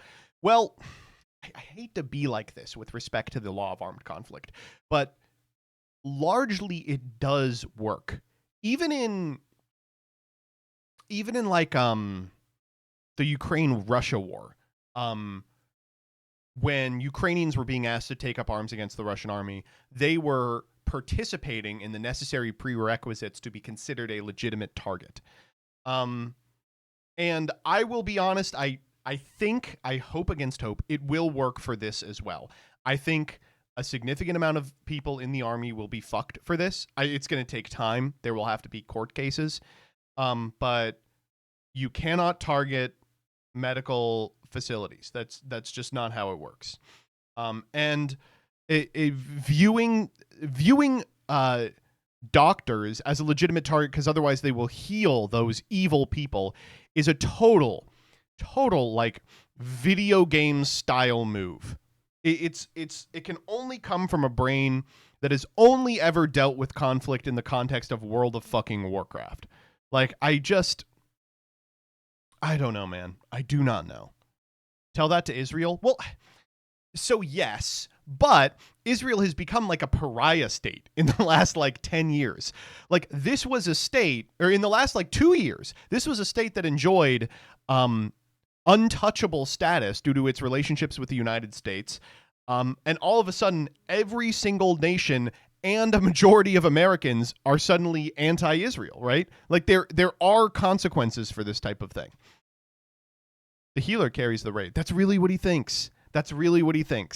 He's like, well, Mercy, you can see Mercy behind him, and she's going to shoot him with that beam that makes them more powerful if we don't take her out. Legitimately, don't trick yourself into thinking like this. Like, the post-Geneva legal landscape of armed conflict is so much better than it has ever been in the history of humankind. The atrocities that were being committed prior to and during the Second World War are beyond compare. And while the stuff that has happened recently is bad, it does not come close to the scale of like deprivation, of disgusting depravity that was on display for almost the entirety of human history. And the last thing we want as a nation is to jettison that order. Like, the reason that Americans can feel safe has a lot to do with the fact that you cannot target civilians. I don't know.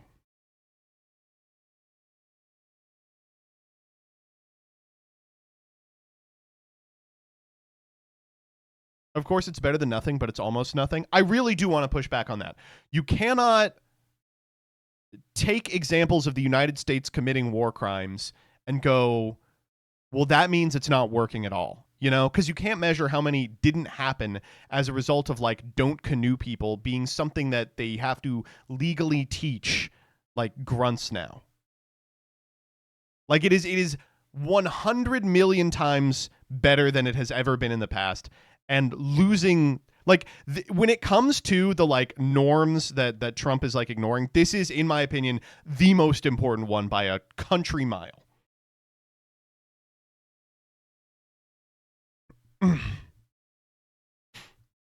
I feel like out of any country, the U.S. has the most to lose if Geneva is thrown out. Yeah, because our populace feels totally disconnected from the aggressive wars that we pursue. And that stops if we start getting targeted.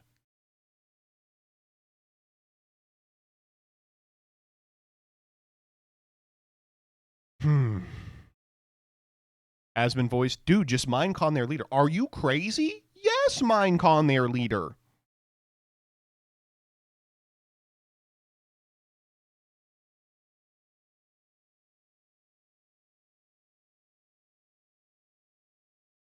Okay, next up. This one is insane. A surreal scene from St. Petersburg. A Russian police officer briefly kept playing the VR game Beat Saber while his colleagues arrested a young Belarusian wanted back home for avoiding military conscription. 47 News reports the man was celebrating his birthday with friends.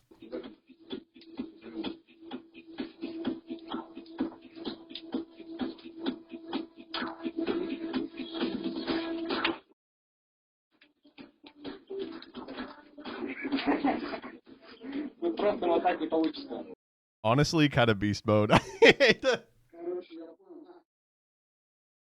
He said, okay, give it back, please. Oh, man. All right, next up. Okay. This fuck-ass colonizer ex-colonized trope. Please try to guess which ship this tweet is about before clicking on it. I will tell you, I was wrong. Raylo, not close. Here it is. Hopper X Flick from A Bug's Life.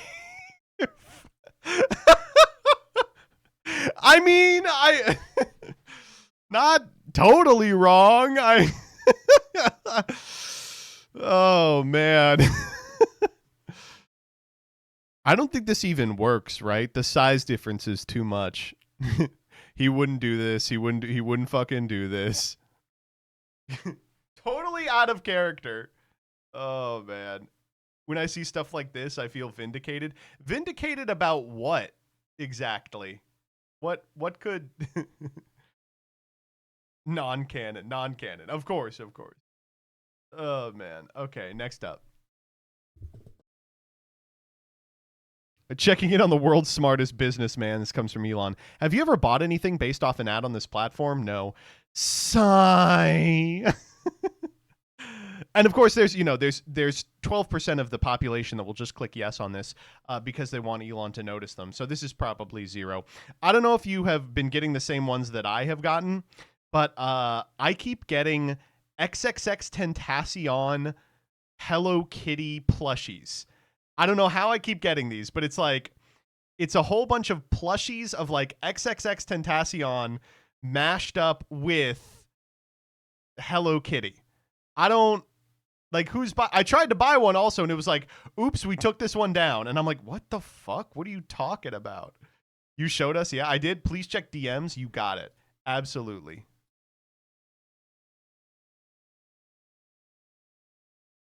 Ellie, this one is so good. Order snacks right here on Temu. What are you waiting for? Temu food. You know what? I think Temu is an unquestionable evil, but I draw the line at Temu food. If you buy this, it should come pre-poisoned. What are you talking about, dude? Oh my god, you could the chicken wings come cooked. How could that possibly be true? What if they sponsor you? We have gotten a lot of emails from Temu asking to sponsor us. We are not taking that money. What are you talking about? All right, next up. Oil prices collapsed below $84 a barrel. Now over negative 30% since last night's highs. Good. I don't know if you guys have been paying attention to the price of oil, but it's not good. The price of gas went up like $4 to like $5. In the last couple of days, maybe it's crashing and now we'll be back to something normal. I just like, what the fuck, man? G7 just announced they're releasing 400 billion gallons of reserves. Well, we invaded Venezuela for this. Yeah, we didn't even nationalize their oil. We just said we would and we left. All right, next up. Here's some blue sky ones. Okay, this one is the palate cleanser. This is called Batter Day. Ready? This is a 33-year-old rescue bat. He goes out for his flights daily. Because of all his injuries and his age, we hold him, we fly him into the kitchen to the huge bowl of snacks and let him grab the snacks. He looks around like he's actually flying. Statler is 33. Maybe he's thinking about his younger years. We acquired Statler in 2018. To build trust with him has taken time. And we don't know why he has one eye. It's a big mystery. Oh, he's We older give than him me. a warm sponge bath in the morning. We also take him outside on nice days to sunbathe. Oh, He'll either that looks groom nice. or he'll just curl around your arm and just lie there and go to sleep. Oh. Sattler is now residing in our geriatric ward with about 20 other elderly bats. And now the trust and the love and the appreciation you feel like he's showing when you're doing things for him. Oh. I love that bat so much. He's so cute. Oh, to be a 33-year-old bat that they hold in the air so you can still feel like you're flying. How cute. Oh, okay, next up. Okay, this one's insane. So Kalshi has been reaching out to people to sponsor them. I do want to also say the day that we do one of the like Poly Market guy ads, you can just shoot me in the head. Kalshi employees kind of understand that without the tweets and the streamers and all the social media stuff the traders do for them, their marketing would be a lot harder, rather. In September, Kalshi briefly signed up a 15-year-old video game streamer who goes by VertLD Online to promote its brand as an affiliate. A week later, Kalshi ended the partnership. Yo, brother, legal team confirmed that we can't work with minors right now. A Kalshi employee wrote to the user in messages reviewed by the journal. Kinda sad, TBH. Oh, kind of sad, TBH. The 15-year-old gambler is actually underage. Fuck! Oh, man. Next up, online MAGA men are falling for the AI creation Jessica Foster, who is a combination U.S. Army advisor to Trump and foot fetish model. Really? I couldn't tell. It's pretty subtle, honestly. Oh, man. Yeah, I just went to talk to Trump and give him my insight as an Army advisor, and then I went back to the office to let my stinky feet up on the chair. Also, I mean, awesome here to see Drake God's plan up top. God's plan. God's plan. Who wants to touch him? Oh! Do you think those guys in the background are pretending to work? No, I think the guys in the background are real. This is AI, you fuck. All right, next up. This is the last one. All right, did you guys see the Third Way Conference? So we talked a little bit about the Third Way Conference last week, but now we have some footage from it. And this was my favorite. Obama campaign manager Jim Messina is on stage at the last event of the day, who cites being anti-crypto, anti-prediction markets, and anti-gambling as of why Democrats are losing young men. He's also, coincidentally, on the board of blockchain.com and lobbied for the American Gambling Association. It is cool to be like, why are we losing young men? It's like, well, probably because you haven't delivered on anything and everything's getting worse and there's no alternative to the present moment that is just horrible and unending. They're like, because they can't bet on Kalshi.com on if Justin Bieber will kill himself by the end of this year. We have lost young men after they banned slots on Twitch.tv. Have you considered letting it ride? That's true. That's Patrick Hoban's best friend. True. Oh, man. Okay, good. All right, well, that's freax. Ugh, rough one. Rough stuff.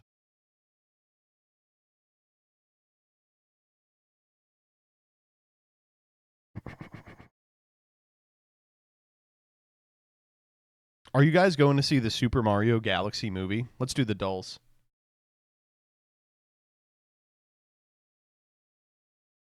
Sylveon versus a Street Fighter character, not difficult.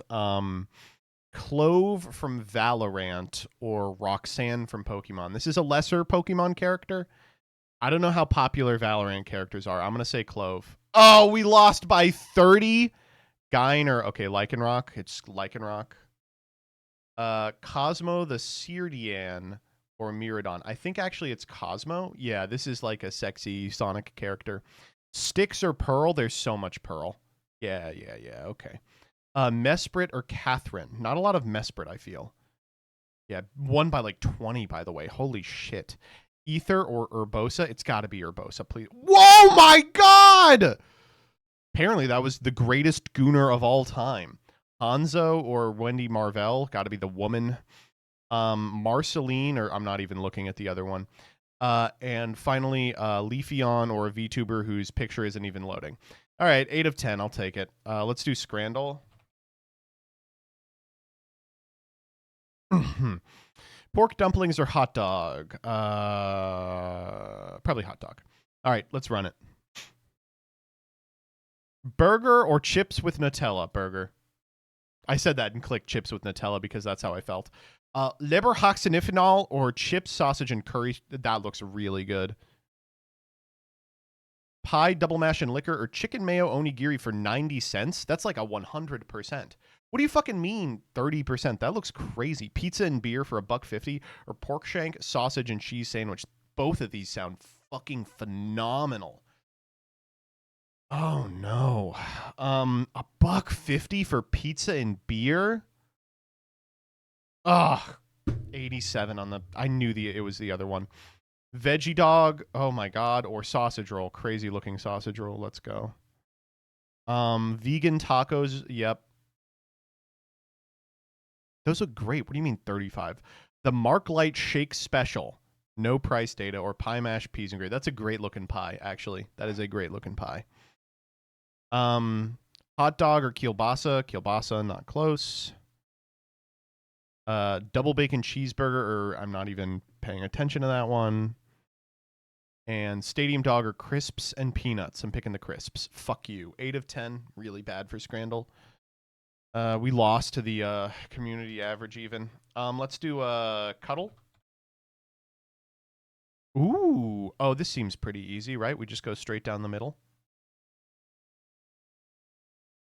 Close, close, really close. Let's do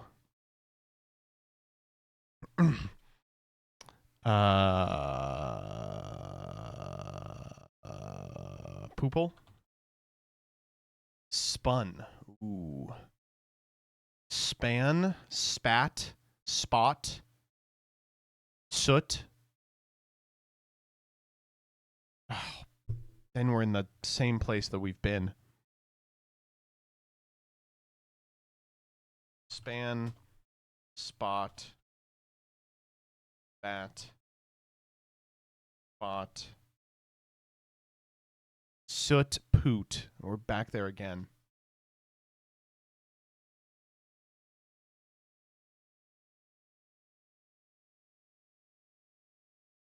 Soot, loot, loop, poop.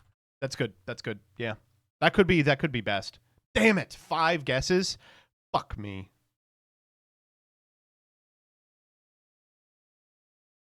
Let's do connections. Breaker or Beaker, video game, werewolf, microscope, mafia, warehouse, fishbowl, animal, spotlight, company, gonzo, wearable, E Street band, hot seat, wherefore, Fozzie. What the fuck? Okay, Fozzie, gonzo, Beaker, animal. That's Muppets. Yeah, not tough.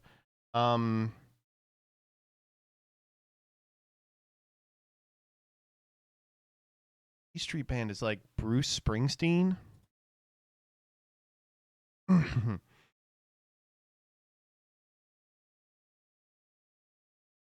Warehouse, wherefore, werewolf, wearable.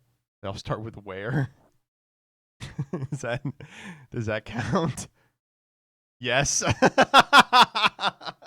Okay, green and purple. This is where we love being. Hot seat. Fishbowl, spotlight, microscope. Yeah.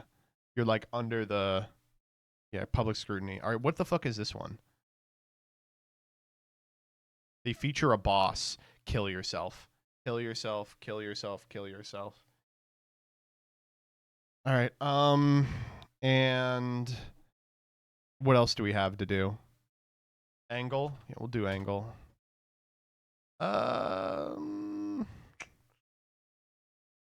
140? Cold. Oh my god. 160. 190? Oh my god, I'm so stupid. I'm doing the wrong one.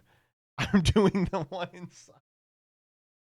Oh no. Oh, that was stupid. Okay, Coindle heads. Oh, let's go. Let's go. Okay. Still, that's our top. That's the top score for today.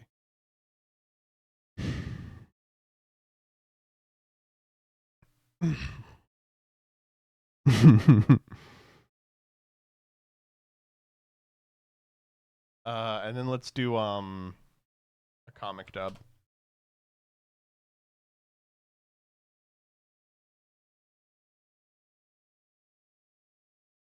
Player gave in to mommy. Somewhere in the Poppy Playtime Factory. Can he really escape from here? Is that a key? Please this time. It shouldn't be that I saw it wrong. Yes. I want to escape from this wretched factory. Okay. Finally a way to escape. What? Oh. What was that sound I heard from above me? Silence. Finally, a fresh new prey. This will be a lot of fun. Isn't it amazing? I really like it. Why were you hiding it all this time? More. I need more. I need to do it. I should escape, but upon reflection, this place doesn't seem so bad. I think so too, player.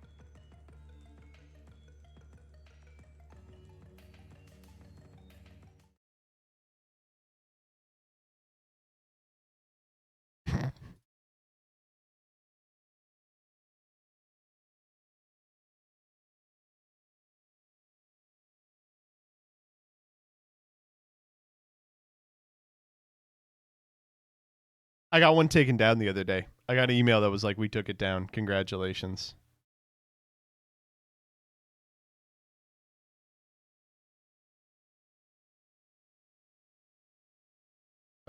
Okay. Let's do a little, your AI slop bores me. Yes, I'm 13. Okay, I'll LARP as AI here. Let's do a little LARPing. We need some credits. I've been having a ton of fun with this. Except maybe I'm just never going to get a prompt. So the way that this works is you can ask the machine things, but the machine is just someone else on another computer.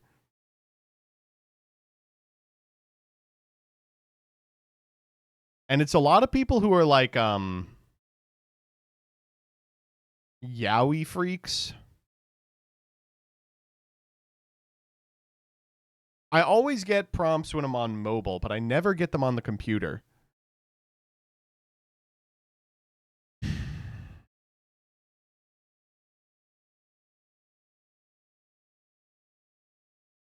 Man, am I seriously not going to get a prompt?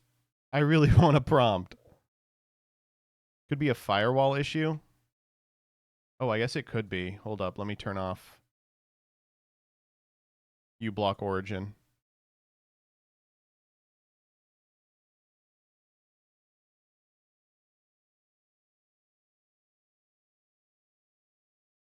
All right, I'm going to ask something.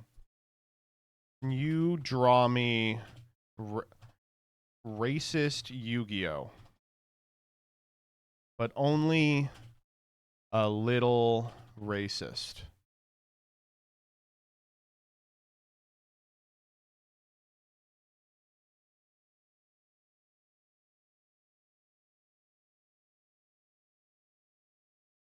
Oh, we got one.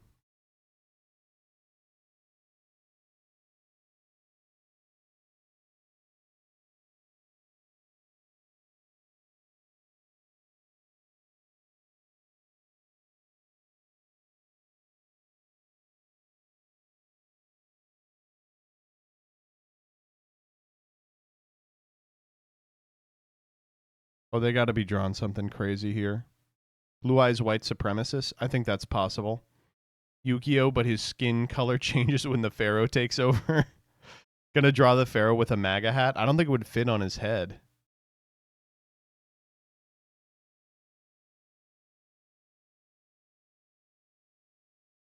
Blue Eyes White Aryan? Yeah. Blue Eyes White Supremacist is too easy, I think. Oh, they have like a minute to finish the drawing. They're just gonna draw you? No! Please, no!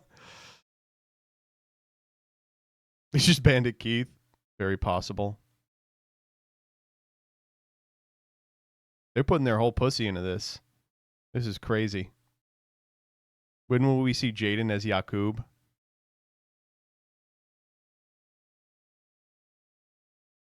Dude, they're really taking their time on this one.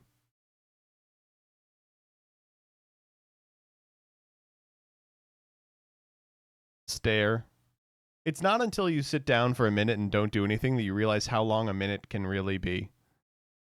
Today is my birthday. I turned 35. Congratulations. You're old. They increased the time limit to 80 seconds. So probably... Oh, no! That's not a little racist. What the fuck? That's crazy racist. Oh, no! No, dude! You can't be posting that. That's kind of my fault, because I did ask for a racist Yu-Gi-Oh! I said just a little racist. Oh, man. All right, now I'm waiting for a prompt. Apparently, I have to wait forever. Me when I reap what I sow? Exactly. Oh. I show up every stream and watch you do some shit that would have gotten you canceled in 2016. That's fair.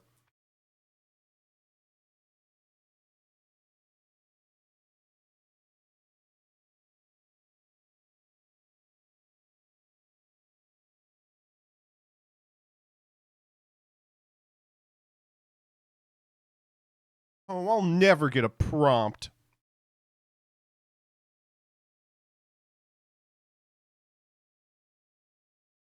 I'm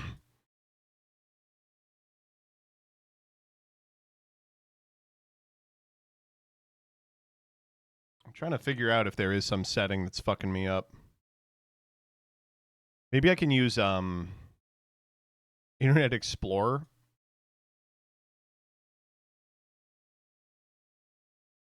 That change anything?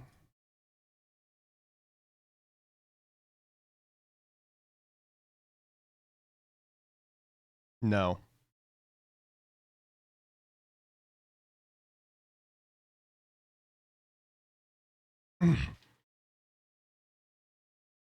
Your ports are blocked? Yeah.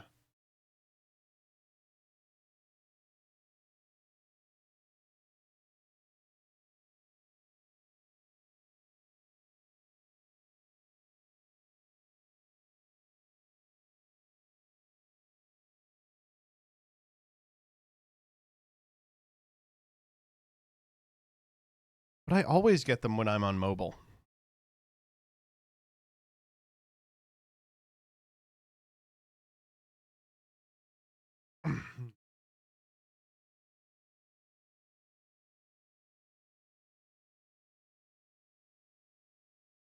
Maybe it prioritizes mobile users.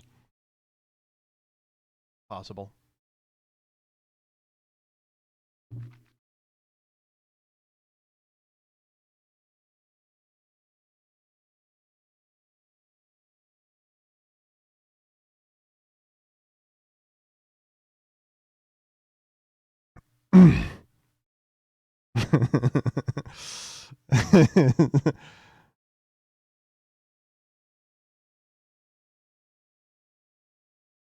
All right, let's play some Yu-Gi-Oh, huh?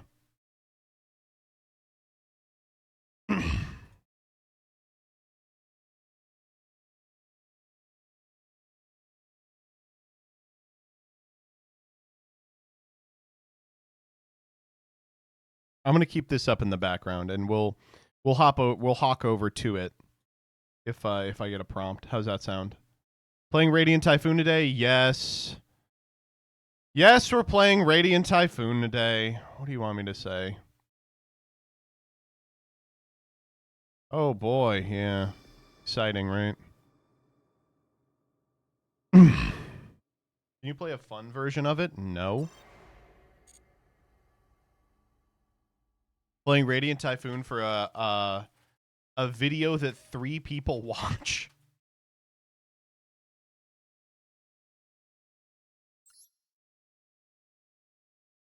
All right, what do Radiant Typhoon deck lists look like these days?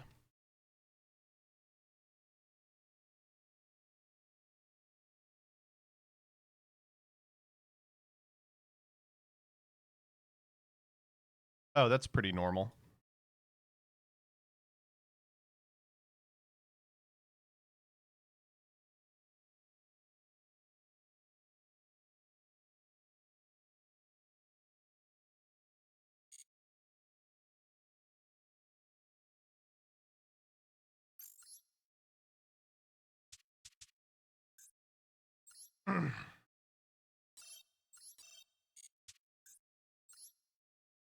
All right, here we go. What the heck? Where's my untapped.gg?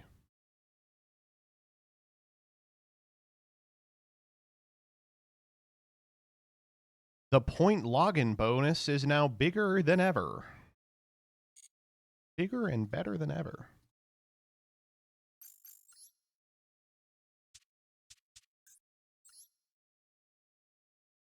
Oh, I have to restart the computer machine. Whoa, untapped.gg companion setup? What the hell?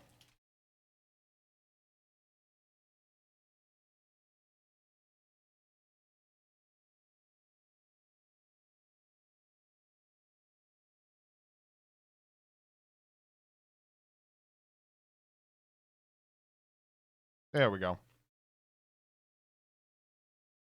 Yep, spyware. Yep, spyware.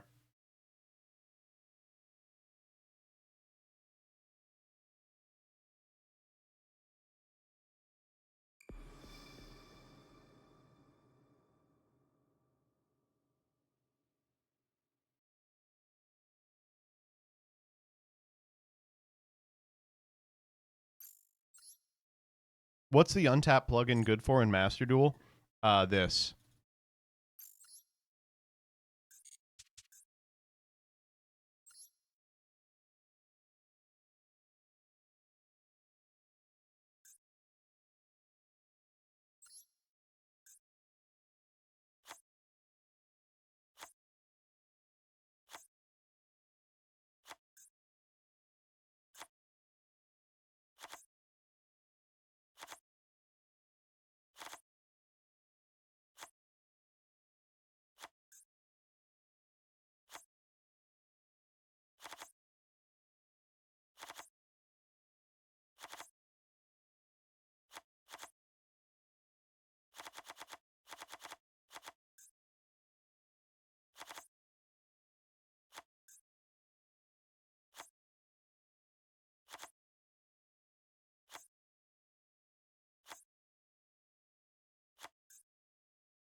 You guys don't like this one? This one looks great. Dude, I am definitely playing Harpy's Featherstorm. What are you talking about? Of course I'm playing Harpy's Featherstorm.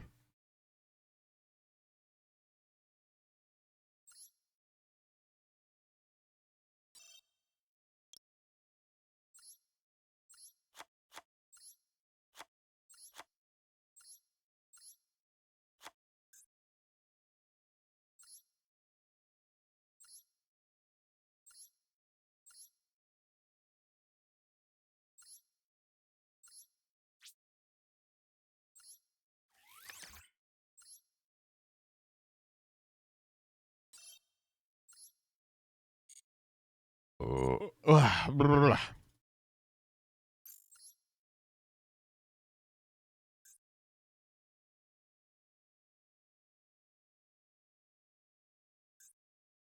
shit, there's a bunch of stuff we need to buy.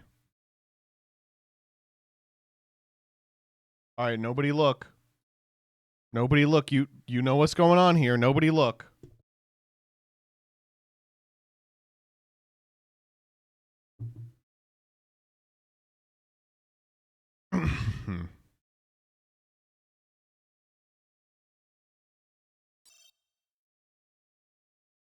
Oh wow, they just added it to my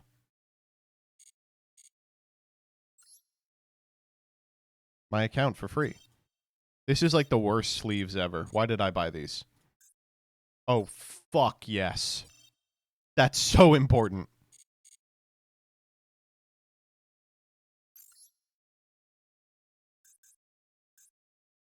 Oh, one free pull on Radiant Stone Dragon. This is where we turn it all around. Nope.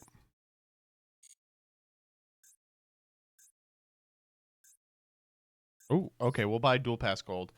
Pankratops with his big penis on display. Here we go. 15 hundo. Skip it. Oh, that's a lot of the stuff we needed, actually. Oh, whoa, that's cool. Fuck, that's awesome.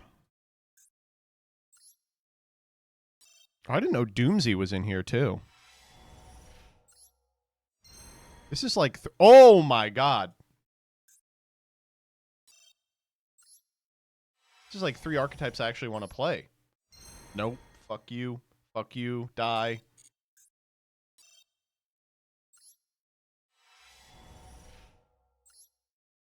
What? Oh. Shit.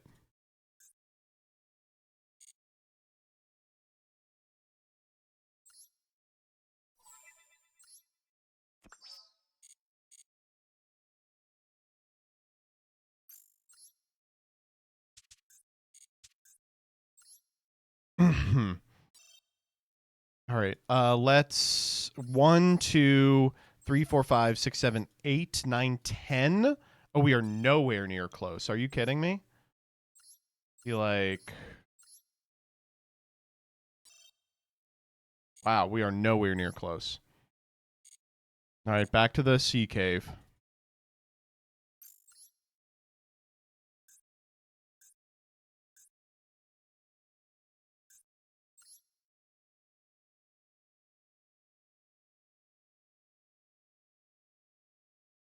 Cut the Featherstorm Brokey? No.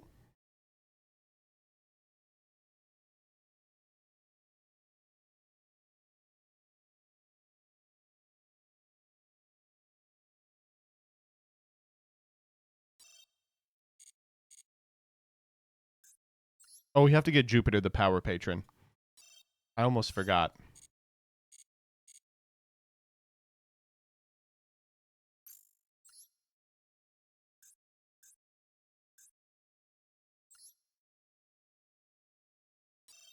All right, this time for sure. 15 URs. That is a lot of URs, actually. Dominus Spiral. I didn't know that was in here. And some more URs. This time some that we even needed.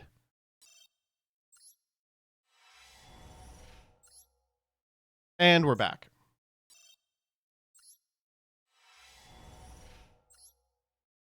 Okay, I don't need those.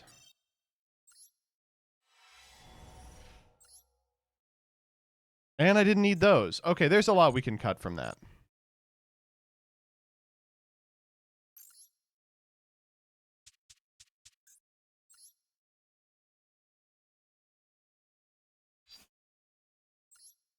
Let's go.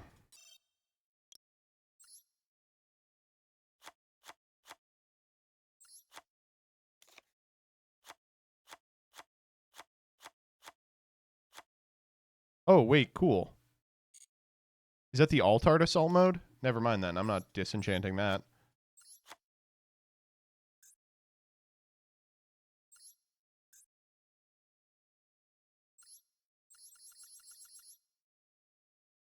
Not the Doom Z shit.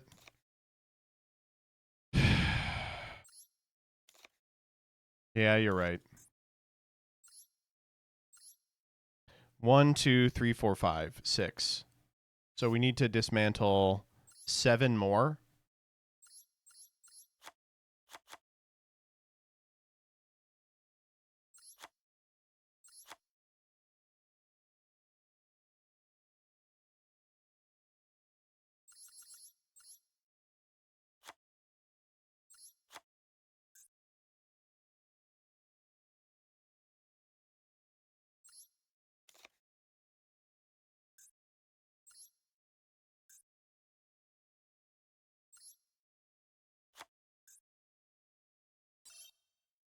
I didn't even know.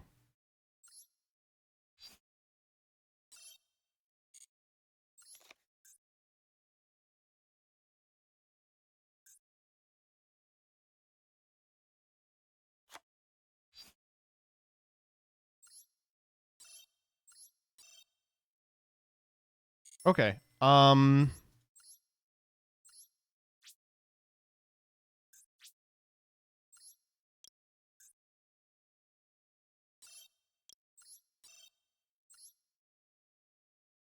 Okay.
No, I'm done. I'm done. I'm done. I'm done. I'm done. I'm done. I'm done. I'm done. I'm done. I'm done. I'm done. I'm done. All right, let's change the accessories. Wind. Wind. What's like the windiest field? Probably football stadium. Then field parts. What's like the windiest field part? Probably Wreath. Or maybe the Twin Twisters. Where's the Twin Twisters? There they are. Mate's base. They're like a wind. This is like a cloud. It's kind of like wind. Oh, there's wind. Mate. Who's the windiest mate?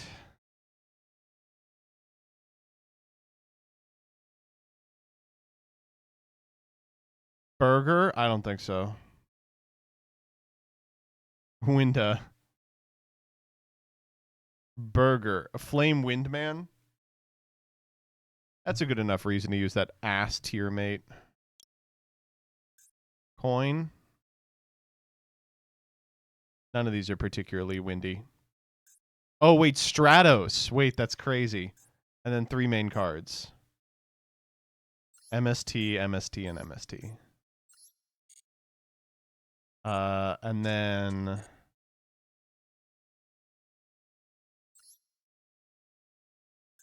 we have to change this. Icon is going to be... cow. Where is cow? Where is cow? Yoo-hoo, cow.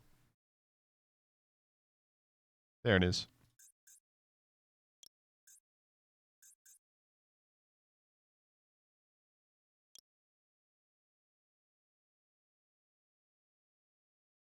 Where's Stratos? I don't see him. Can he not be my mate? There he is. Wallpaper profile. Do we have a Radiant Typhoon one? Yeah, we do. All right, cool.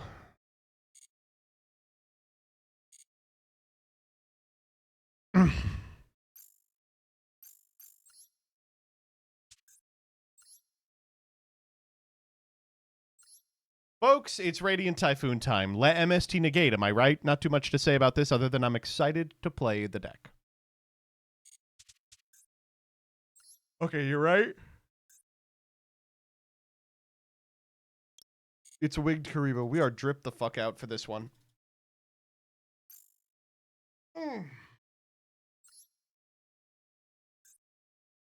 Let's break on Featherstorm. Impossible. Josh removed the Featherstorms? Well, I'm not Josh, motherfucker, all right? You want to see someone remove the Featherstorms and play Yu-Gi-Oh? Go watch Josh. Me, I'm playing as little Yu-Gi-Oh as possible, as evidenced by the fact that I hardly ever play Yu-Gi-Oh on this channel.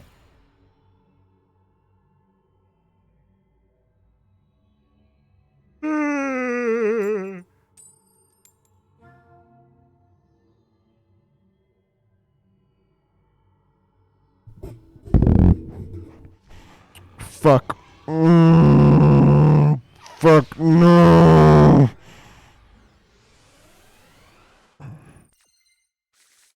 No. It's okay. This is a good hand.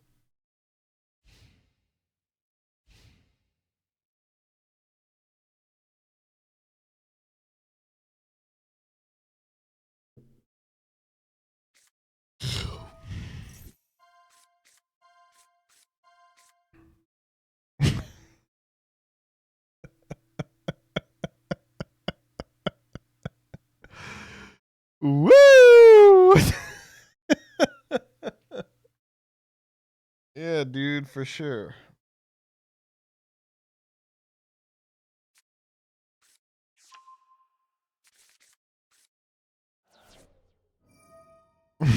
We're trying to Exodia FTKB.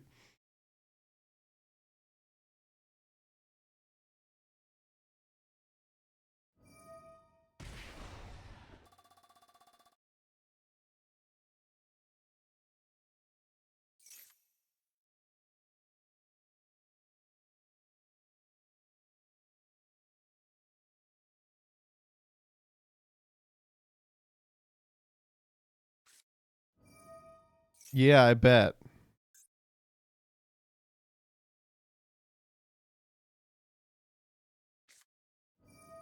My God. Oh, man. Mm-hmm.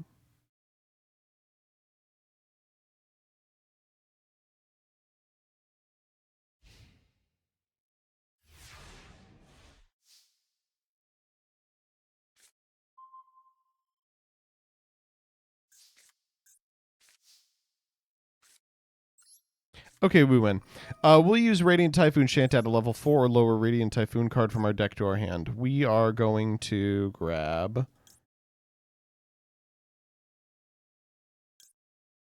Swen. Crocia. Crocia effect. We will grab... we should just end this duel as fast as possible, right?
Dude.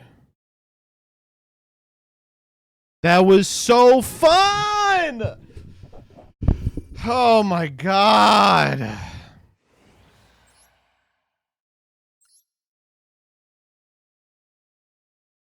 You got to get out of the poo-poo ranks before these, man. No, I'm not gonna!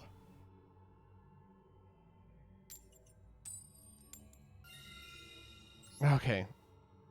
Hard stuck gold. What could I say?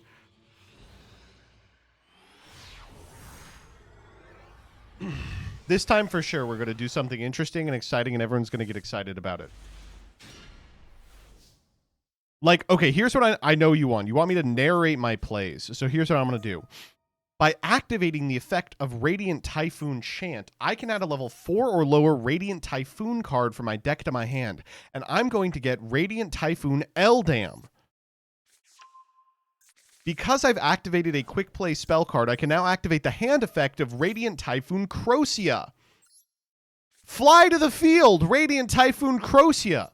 My Crocia has another effect. When it's summoned, I can take an infinite permanence out of my opponent's hand and put it into the graveyard.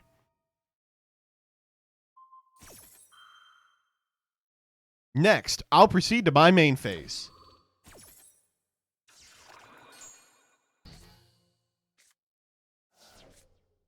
First and foremost, I special summon Radiant Typhoon Eldam.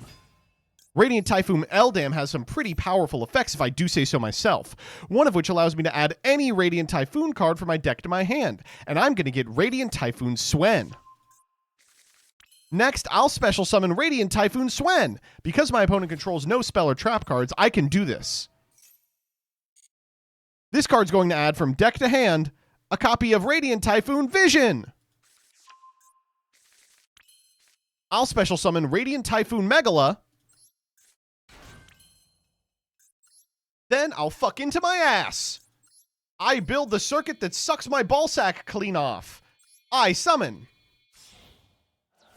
Radiant Typhoon Varun the Marine Eidolon.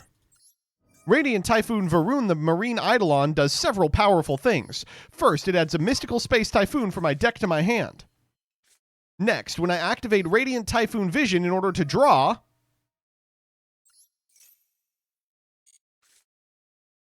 I can discard this Radiant Typhoon Swen, or maybe Crocia. I'll activate the effect of my Radiant Typhoon Varun the Big Bungus and my Radiant Typhoon Garoon the Great Krungus.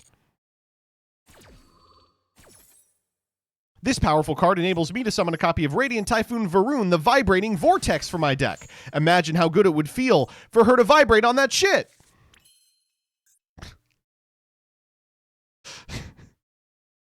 It's not funny. Next, I activate Radiant Typhoon Chant.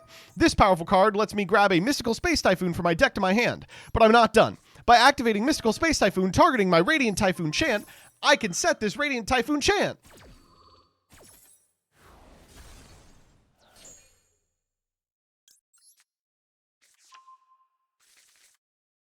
This isn't over. I activate the graveyard effect of Radiant Typhoon Chant, which lets me set Radiant Typhoon Chant. Now, because I have 3 cards in my graveyard, I'll use the effect of Radiant Typhoon Mandate in order to shuffle back this, and this, and this, and draw a card.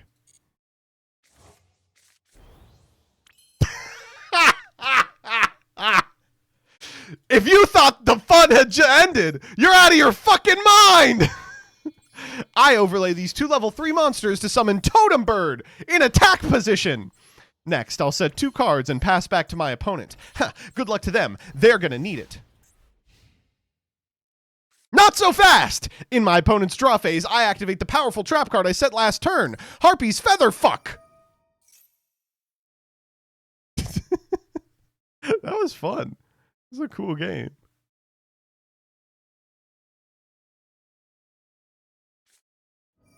Okay. What's that gonna do for you, dumbass? Yeah, for sure.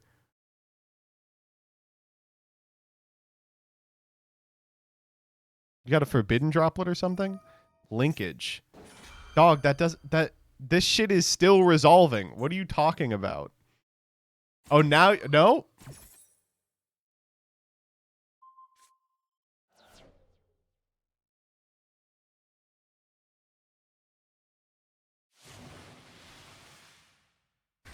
Nope. You dumb barnacle breath! Now I activate Radiant Typhoon Crocia from my hand!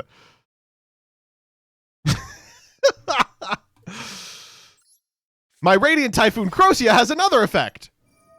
This card allows me to add 18 cards from my deck to my hand. Oh, shit!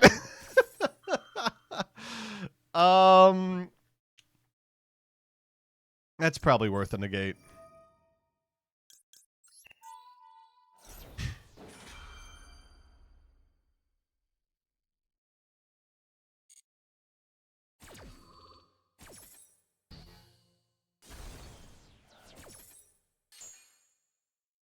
What do we want? Let's grab Phonics for sure. And let's grab Mystical Space Typhoon.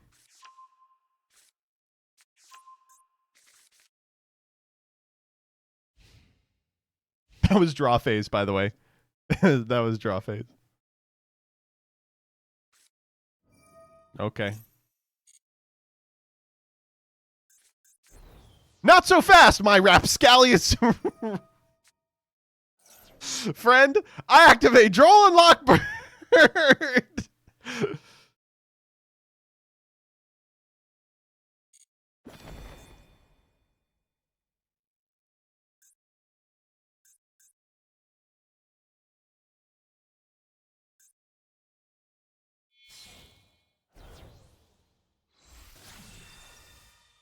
Okay.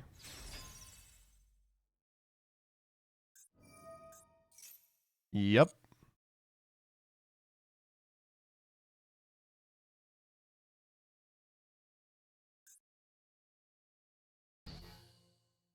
Yeah.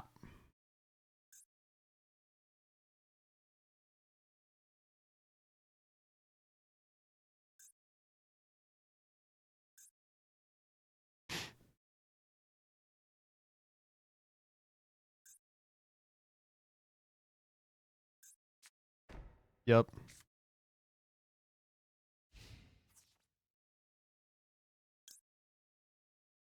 Not so fast, my rapscallious.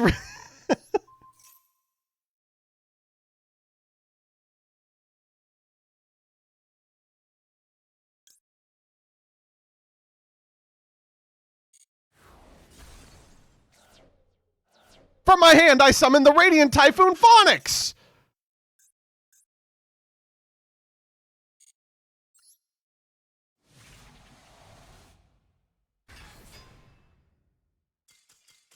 That was fucking cool. Did you guys like that game? Did you feel like a lot more like invested in the outcome of that game than the previous one?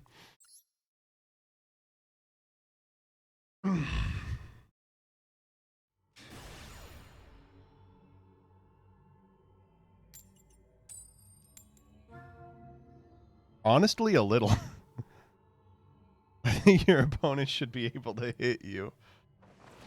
Now do it in Spanish. Sure.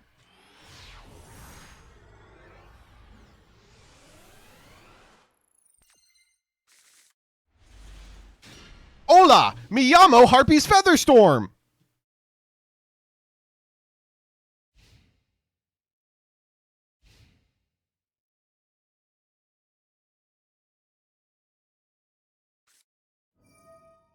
Okay. Oh, is it just Malice?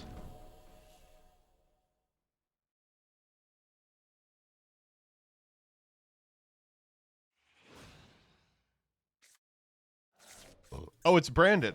Wow, that's like the cool part of this deck is if you don't win the die roll, you can just watch your opponent set up for 15 minutes and then you lose. Okay. I see what's going on here.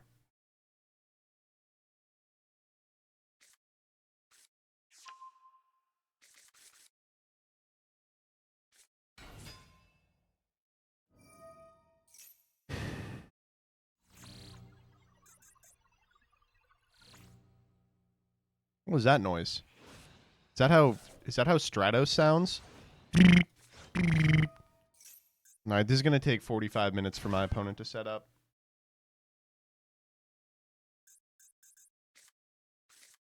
And we have nothing to do on the crackback because we played all these going first cards. That was honestly pretty stupid of us. Why did we do that? That was dumb, dumb, dumb. Okay, here's what we're going to do instead then.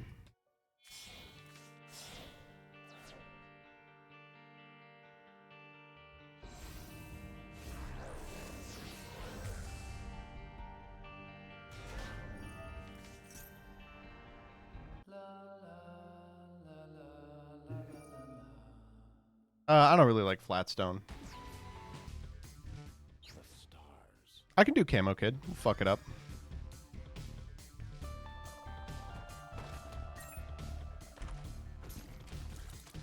Isaac and his ick lived alone in a small ice.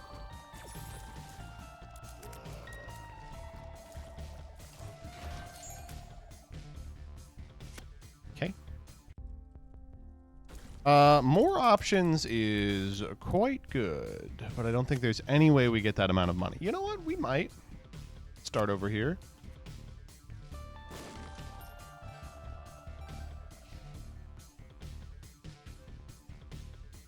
Where are the funny cats? The numbers are in. You all don't want to see me play Mugenics, which is unfortunate because I like playing Mugenics. As they say, Mugenics is a game that we all love to play. It's not really a stream game, though. Unfortunately. Oh, what the fuck you mean you ended your turn? What? Huh? What?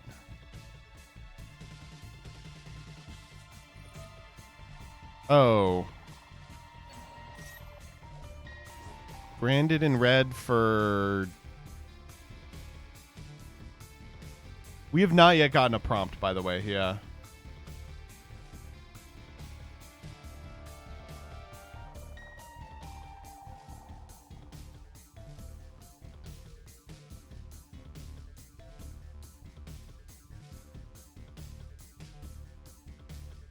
What are they making here? Are they trying to make Sanctifier?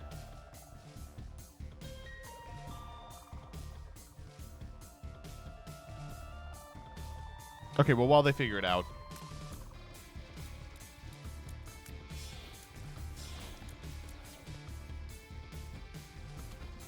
Oof. Alright, where's my secret room? Could be right here. Nope. Could be right here.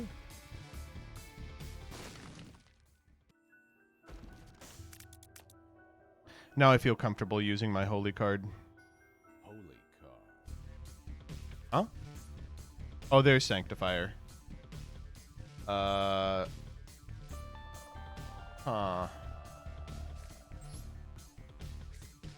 They can't use it yet.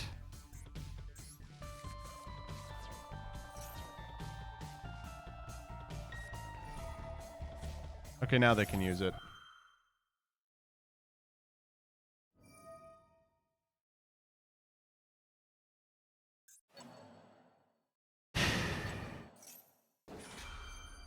The thing about this game is that it's very fun.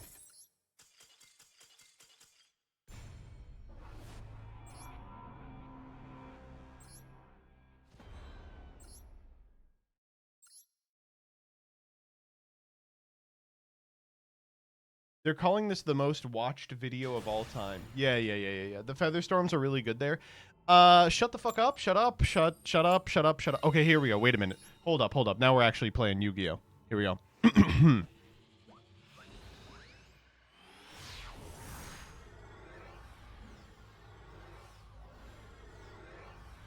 Connect, please.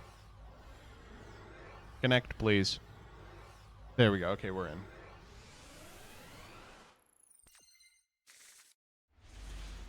Now, this is a fucking hand. Look at this hand. It's crazy. Unless they do anything to stop this pot of extravagance at all, in which case we lose.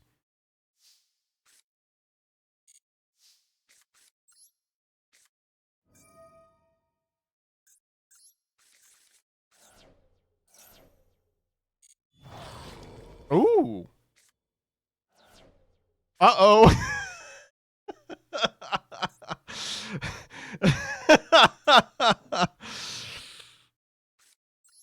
Yikes.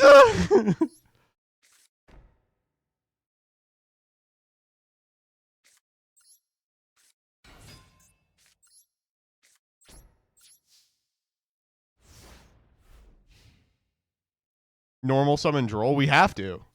That's a spellcaster? We're not aiming for the Feather Storm. This guy needs a wind monster on field. Least telegraphed Sheena in the multiverse. I think that maybe they'll think that I'm like setting up a Feather Storm and I'm stupid. You know, maybe.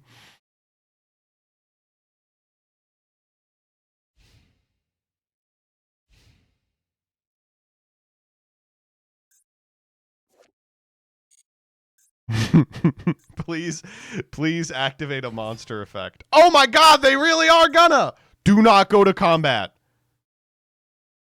Do not go to combat! Oh, thank god. You fool! With my Sheena Twin Tempest, I can return my Droll and Lockbird to the hand. Yeah!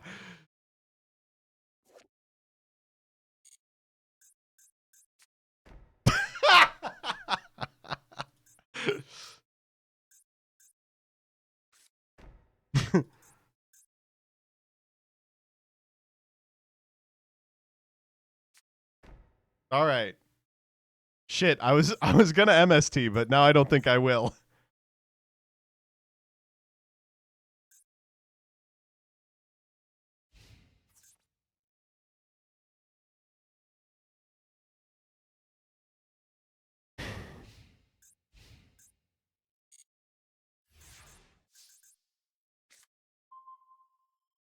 Yes. Fool! I activate Radiant Typhoon Vision.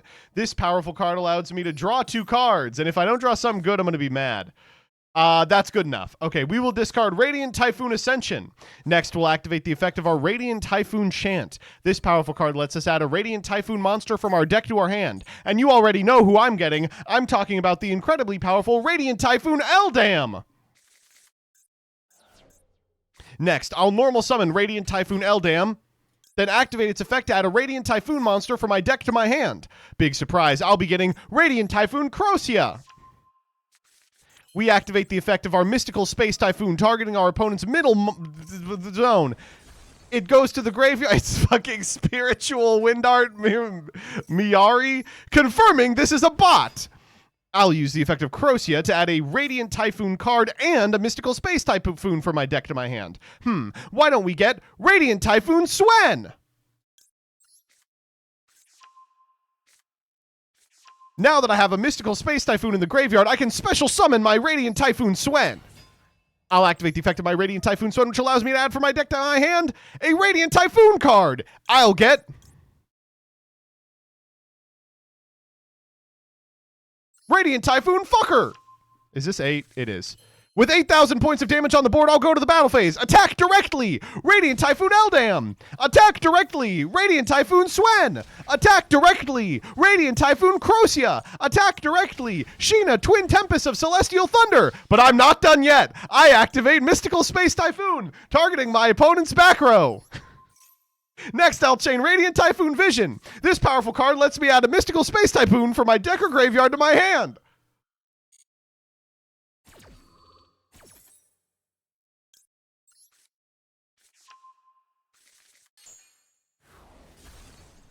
Oh, we had to beat that Assault Slash, but I'm not done yet. I activate Mystical Space Typhoon, targeting my opponent's back row.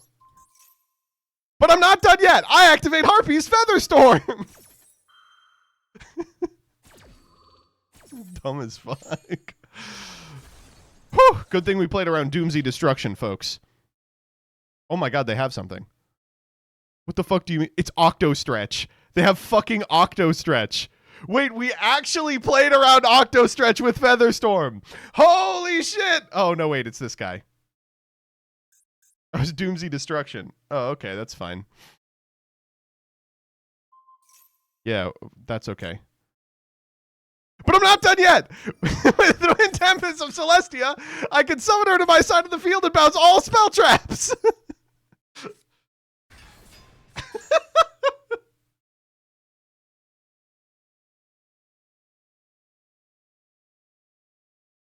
What are they equipping? Nothing does anything. Okay. This is unplayable. This is unwatchable, dude. This is so bad. Check deck. Okay. What if it's like a Doomsday deck? What if they like actually were trying? No. That's this is a bot.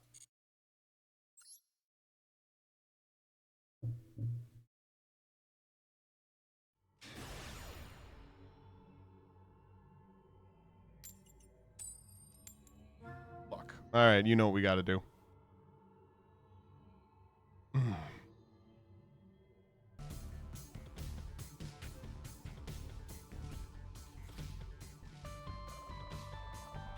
You know what? I think we are. Oh.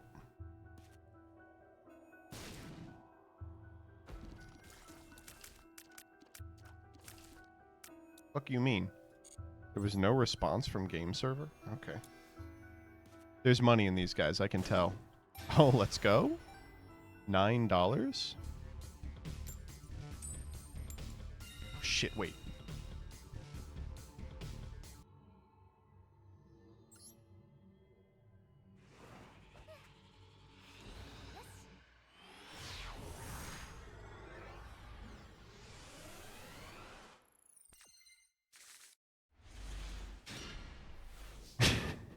Another banger hand.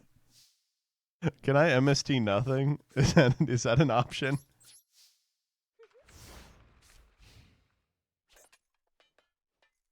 I should have normal Droll and Lockbird again.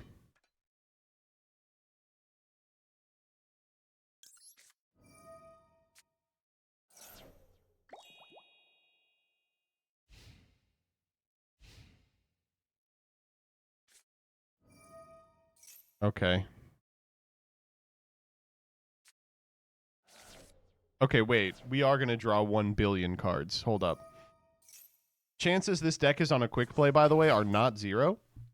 They play Wings of Fuckler, which would be awesome. Wait, hold up. They might be on Wings. Please, I am begging you to activate Wings. No, we can't draw in Lockbird. We can't draw in Lockbird because we need to draw.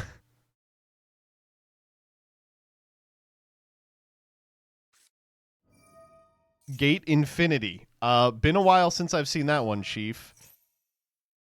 I guess this works. Special summon Gate Magician. Okay, please grab the quick play. I am begging you to grab the quick play. No, what the fuck is Miracle of the Supreme King doing in this deck?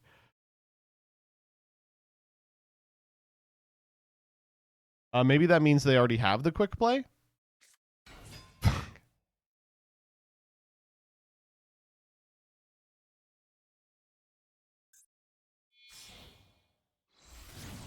Yeah, okay, we draw a card here. Maybe it's something crazy. That's a quick play. Boy, if that was in my hand, this would be a whole different situation. Asshole graph. All right, we are dead. We're dead.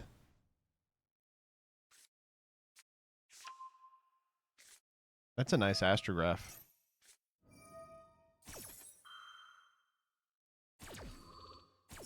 They're going to add a Gate Infinity to hand.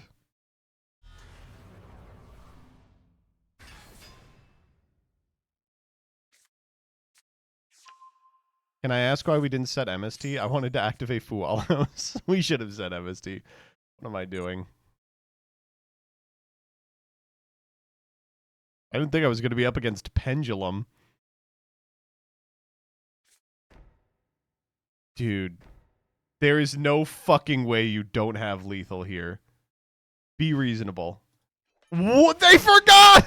They forgot what turn it was! But I'm not done yet. In draw phase, I activate Mystical Space Typhoon, targeting your monster. Ha! That was Miracle of the Supreme King, but it's time for a miracle of my own. I activate the effect of Radiant Typhoon Crocia. This powerful card can summon to my side of the field. But that's not all it does. When summoned, this card can add from my deck to my hand both a Radiant Typhoon monster and an MST. I'll grab Radiant Typhoon Eldam and Mystical Space Typhoon. But I'm not done yet. I activate the effect of Mystical Space Typhoon targeting your last back row. What the fuck is that? Oh, no. No. That's okay. That's all right. It doesn't do anything. Wow, we are really lucky that that we popped the Miracle of the Supreme King.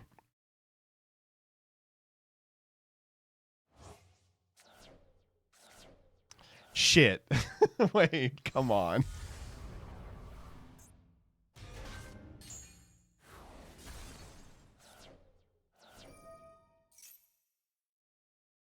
But I'm not done yet! I activate Rayashina, Twin Tempest of Thunder. Oh, it's the fucking spell trap mode. God damn it. I was like, wait, we'll bounce everything. I did! You fool!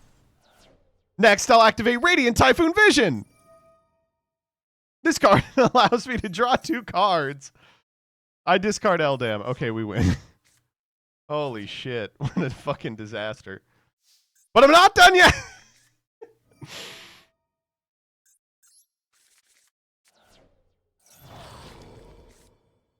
That was so good. That was really important. I activate Eldam. I grab Swen. I mean, you know how this part goes. I activate Swen. I summon Swen. Swen effect. Yada, yada, yada. You know, we'll grab Chant. Ugh. Activate. Oh, you know, we should do this first. Varun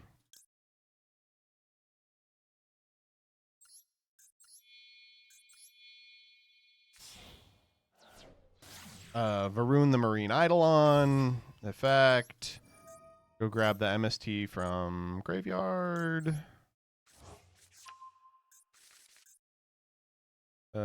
Chant. Grab a 4.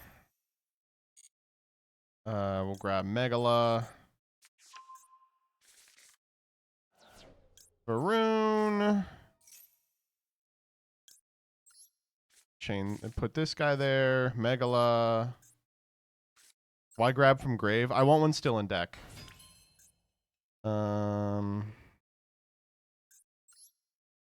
Let's just draw a card, right?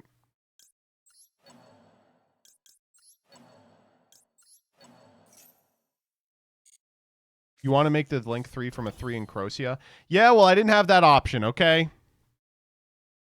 MST. Mr. Mandate. Megala. Mandate.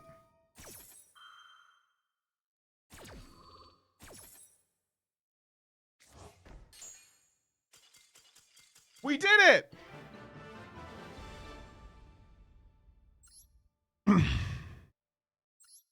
I'm actually surprised that you can activate that effect of Mandate under Xtrav. I'm learning a lot here today. He didn't hear you weren't done yet. I should have told him I wasn't done yet. But I'm not done yet. Oh, okay, well, we tried. Good game. All right, back to Isaac.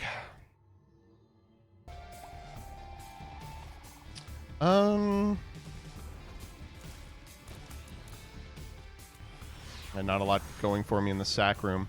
This is interesting. I don't think I want to blow up my dono, but I'm not that opposed to it. It would be cool to get, like, a nickel out of here. Oh, we're so stinking close. Oh, dude.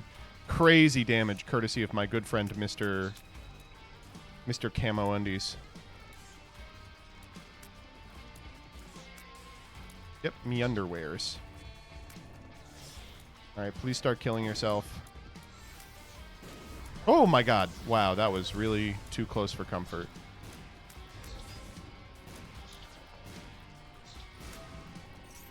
All right, got him. Growth is not bad. Being damage is like exactly where I want to be. You know what? I'm going to save it.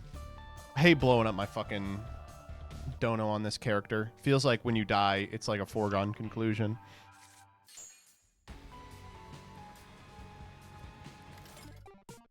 Nope.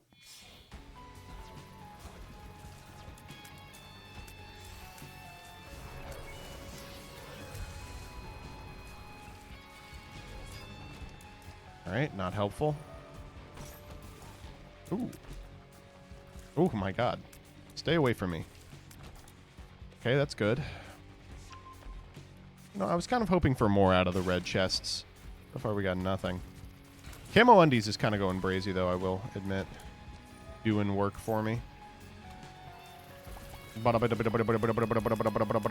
Okay, this is still a rough room.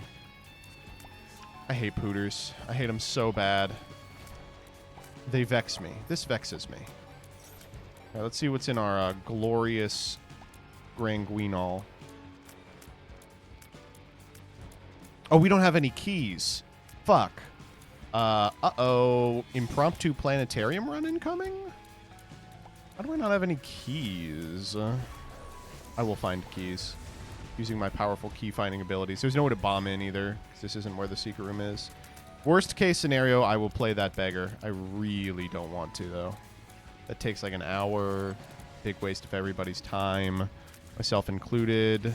Very limited time on this earth, and I choose to play it with the fucking beggar. Oh, I didn't even wait for camo to refresh. It'll take a little longer than normal. Okay. You know what? Actually, we might be able to bomb into our item room. Here's hoping. God, I don't ask you for much. Yes, dude. Yes. All right, there's one key we don't need. Sack of pennies. I like sack of pennies.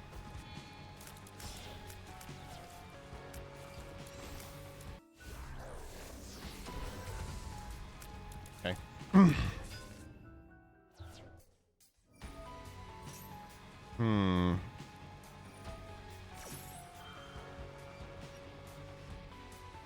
Still no pickles. Oh my god, sloth. Oh! Oh! I lagged a little! Did you see that? That was bullshit! Oh no. Alright, we playing on 1 HP all of a sudden. Okay, we are back to 2 HP. Whew, that was easy. I should have waited until we went into the room here. If it's got a blank card, I'll feel like a moron. Okay, thankfully it doesn't. Honestly, Remo's not bad. Honestly, Boomerang's not bad. I'm going to take Boomerang.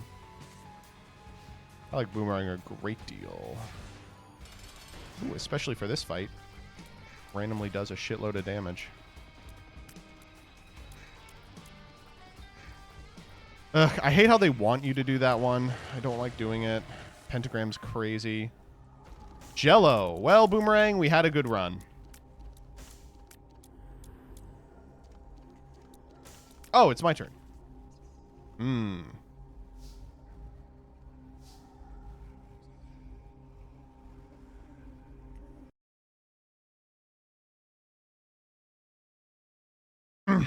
Well, Fuwalos, right?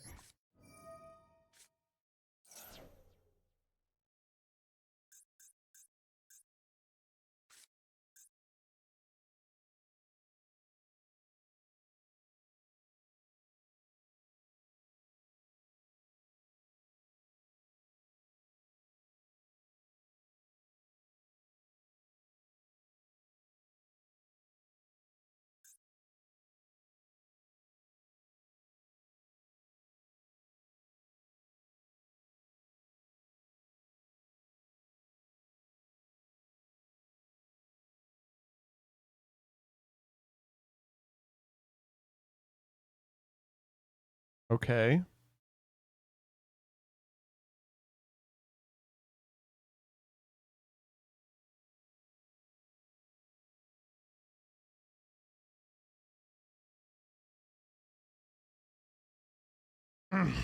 Are we 5 mana-ing this early? To prevent me from getting one draw? Surely not. Okay, we could normal Megala. And then activate... normal Megala.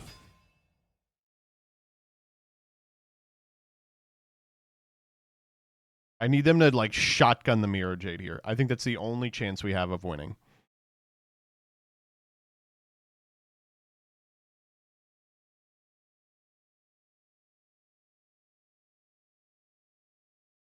Okay, I actually have thought of the second win con, which is the timer. What? Okay. MST.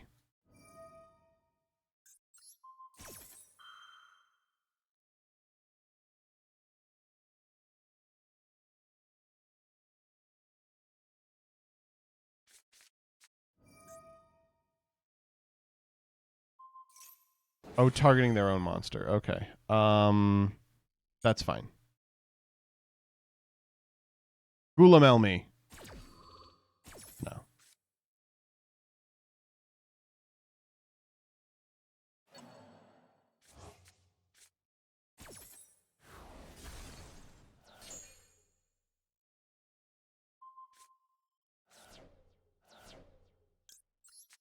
Onyx.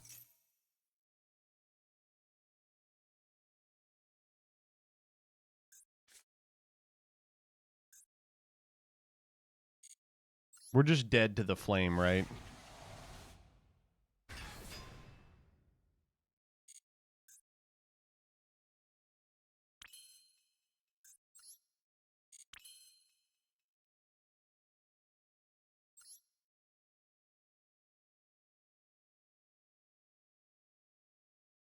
You're in battle. I am.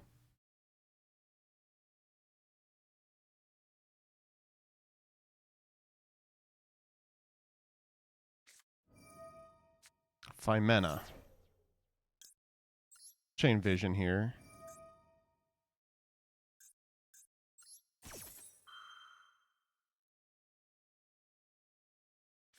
There's the flame. I have no response to this. It's the Gulamel.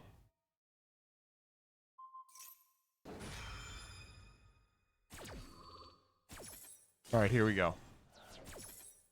This is going to be the most consequential Fua loss of my life.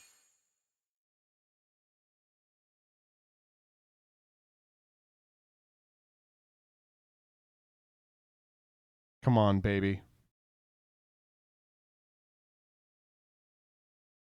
Come on, baby. There are no draws that get you back? That's what you think. I can think of several. Jesus Christ, it's Mysterion. That gets me back in! That gets me the fuck back in! How will you defeat my maximum seaminess? It was Maxi Fua on top of the deck. Are you kidding me? No! Alright, this game is good.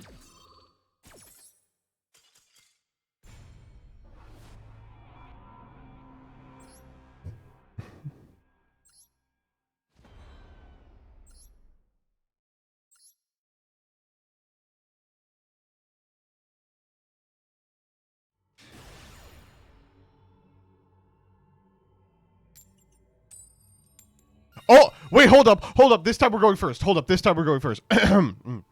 I'm ready to duel. I'm now prepared to undergo a duel with my opponent. Let's see if they can defeat my powerful strategy. This hand does not do a damn thing. But perhaps if I activate Pot of Extravagance, it will do a damn thing.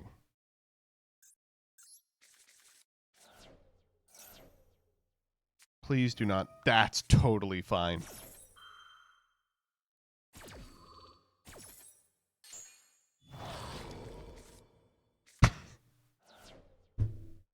Dude, this game is really good. Oh, man. You know, honestly, pretty good maxi because I didn't have anything to do, so... This is the anti-maxi plan, chat.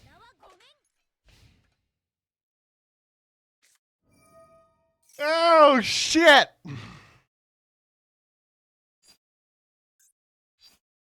That's fine.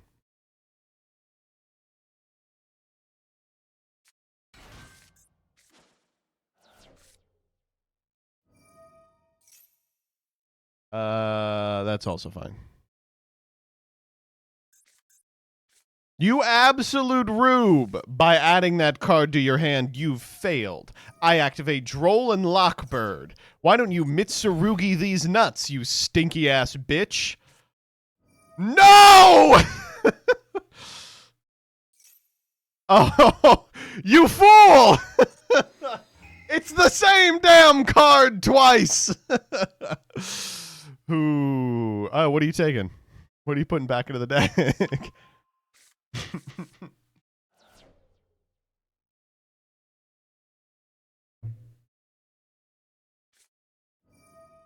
Okay, this is fine.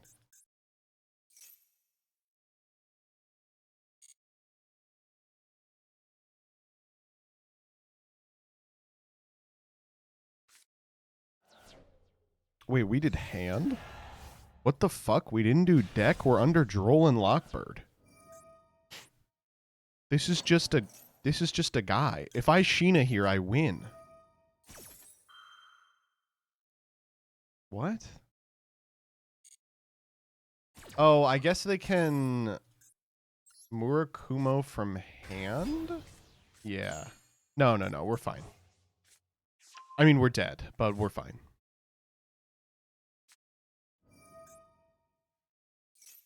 Yeah, now they go from deck. They tribute the... Yeah.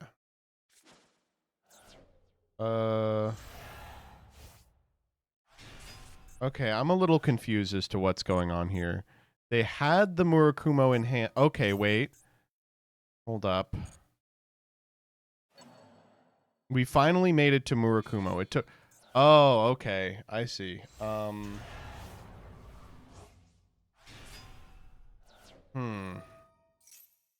If I droplet, do I win?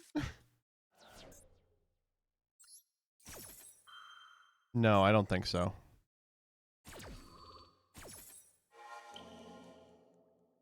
Weird hand from them. But I probably don't die, which is important.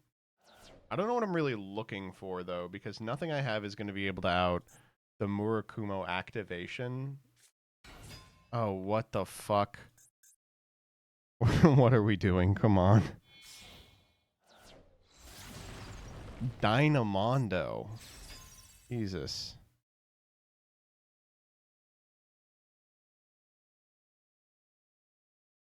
Okay.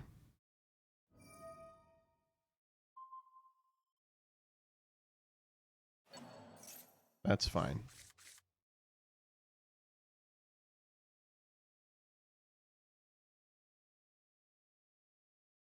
Yeah, I'd probably die here, for sure.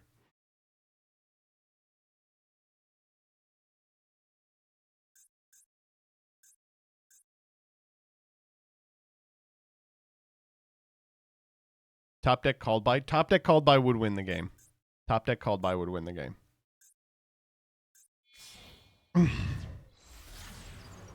Oh. Oh, I can't imagine that that's correct. Hold up. Ooh, right on time. Ooh, okay.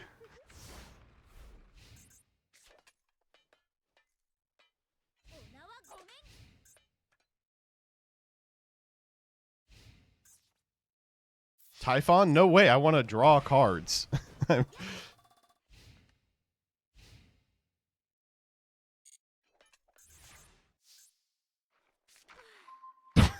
That one's not bad. Not bad, buddy. I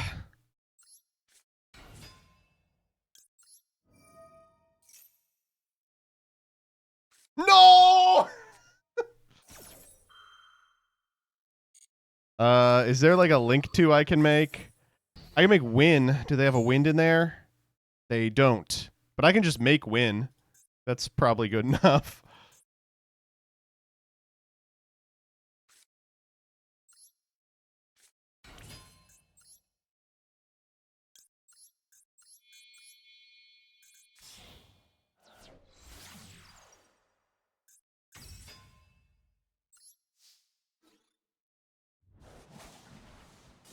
This is what a weird game.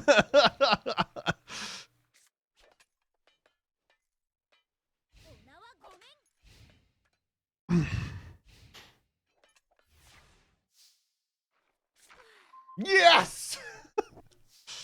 Pretty good. Pretty good.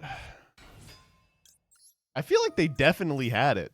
If they had just left Dynamondo on board, I couldn't have possibly won, right? Shouts out to SP Little Knight, double agent. Woof. Ugh. I got one more in me.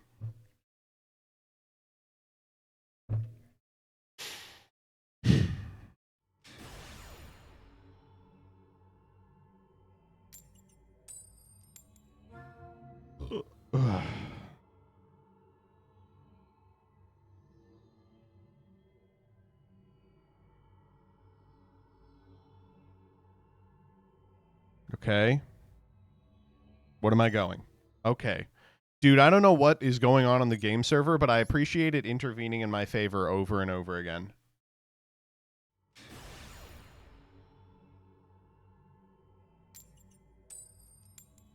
Let's go, baby. Let's fucking go.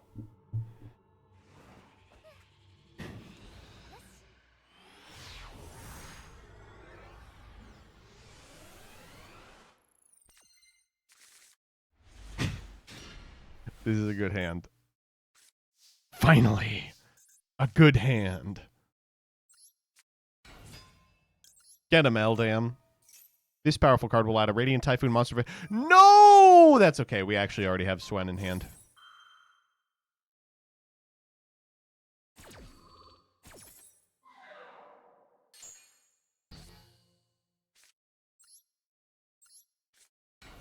This powerful card. No! What?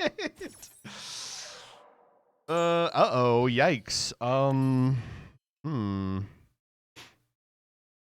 So we can, there's some stuff we can do here. We could go Varu, search MST, summon Megala, and then MST the MST.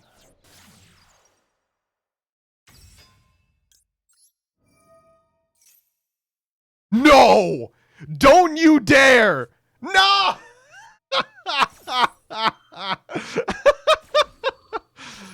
Okay, whatever. I fucking, what do you want me to say, dog? I will special out the Megala. Why not? You know what? Fucking, I dare you to set a monster. Set a back row, please, God.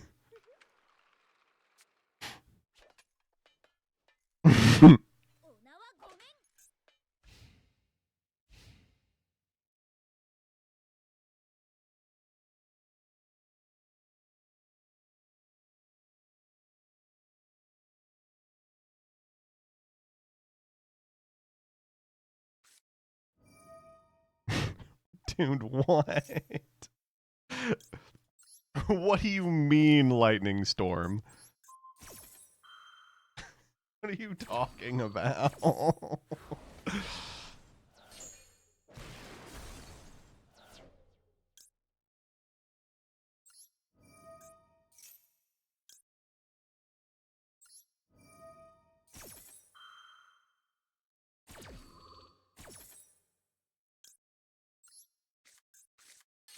What am I supposed to summon here? Crocia? Like, none of these do anything. I don't have any more quick plays to activate. I guess the Vibrant Vortex is enough. The monster negate? I want to win the game. If they pass back to me, there's no way I win the game from here. Yeah, there is.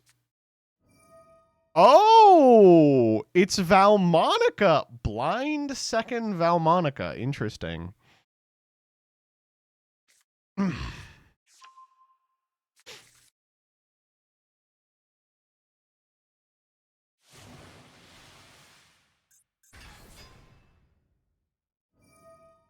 I mean, surely we just negate this, right?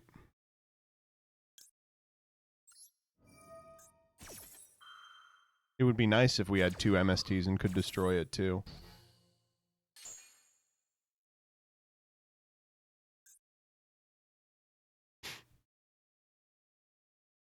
Like, this is so strange to me. Why would you play all these hand traps in a deck that needs to open like 5 cards to do anything? Oof, dog shit ass deck. All right. Well, we won all the games we went first, and we lost all the games we went second. Actually, that is not true. We won all the games we went first, and we went 2-2 in the games we went second, which means we're the Scourge of Gold. Fuck, that was bad. This deck is good. It's just irritating. I wouldn't play the Harpy's Feather Storms. I think you're already pretty favored going first.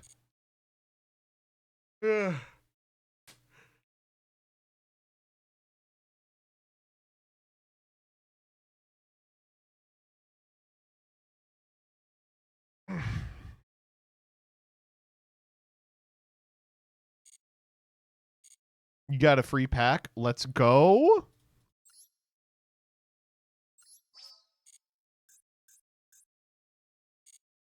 This video is going to get 5 views. It's possible. It's very possible. Upcoming changes for underage players. Yo.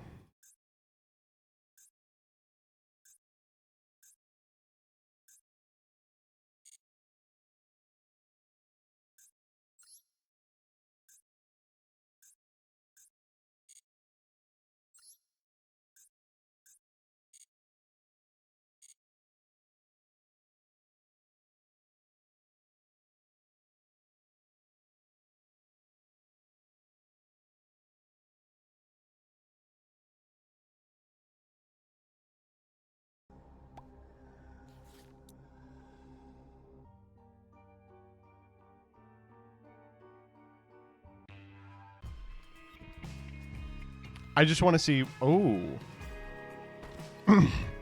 I just want to see what's in the treasure room. Oh my god. Die.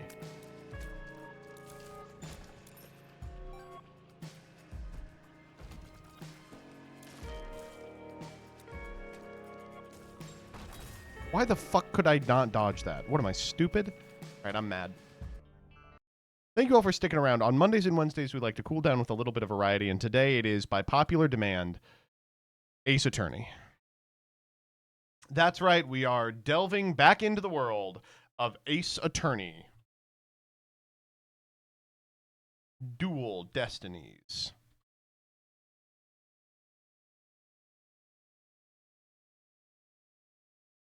It's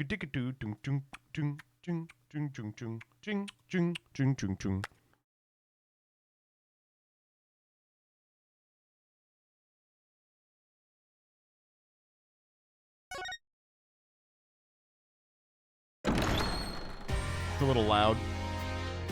A little huge. These get smaller. Dude. I've been playing so many bad games. It's so good to play a good game.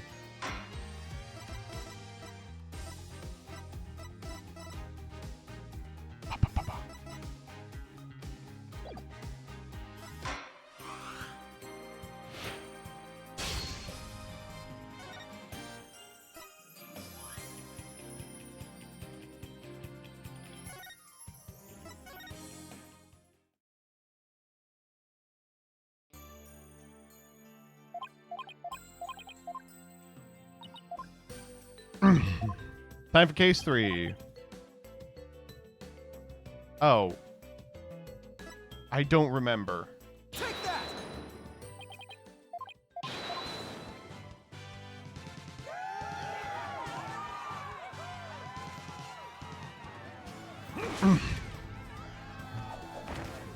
He was the fucking million-tailed tiger all along. Nine Tails Vale forever!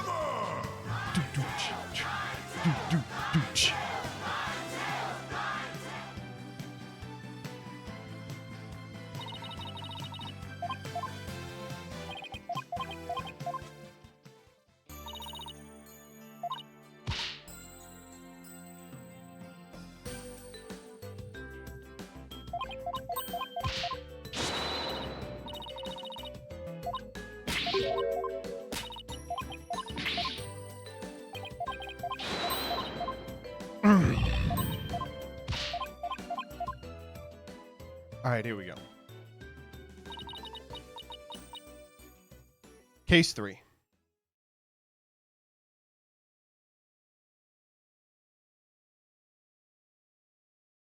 We put away that gay little freak.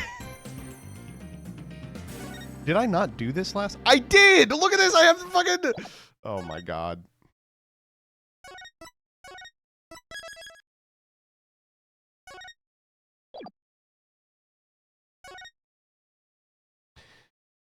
Turnabout Academy. Themis Legal Academy. Themis Legal Academy. A prestigious high school with alumni in the highest echelons of the legal world.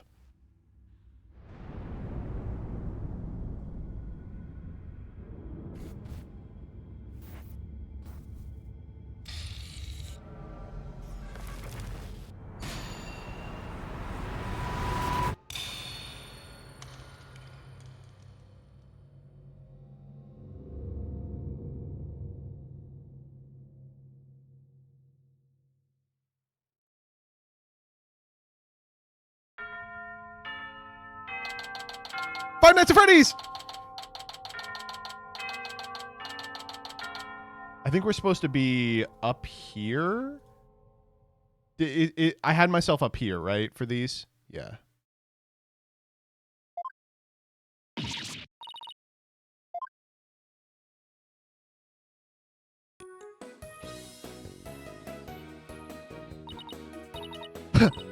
Whew, finally! So this is it. The illustrious Themis Legal Academy. This is the place where many distinguished lawyers and prosecutors got their start.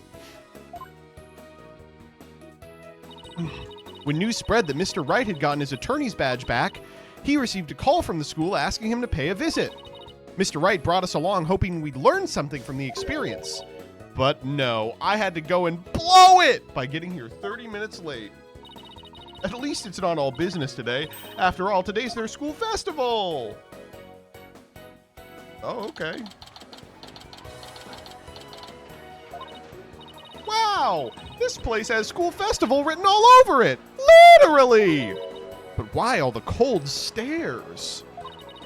Is it because everyone's in a school uniform except me? Well, I like the way I dress. I wonder where Mr. Wright and Apollo are. Your attention, please. Someone just died. This is an announcement from the Mock Trial Committee. The mock trial will begin shortly. All students and faculty, please proceed to the lecture hall. Thank you. Okay, we're not watching that.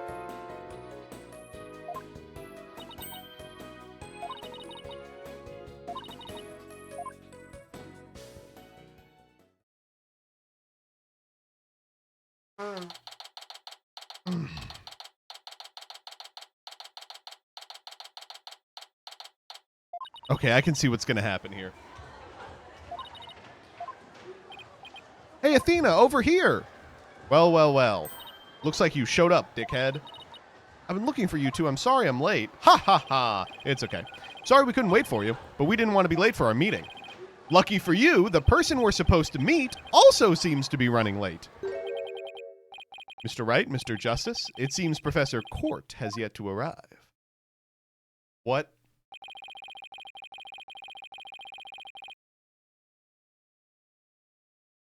This man is a statue.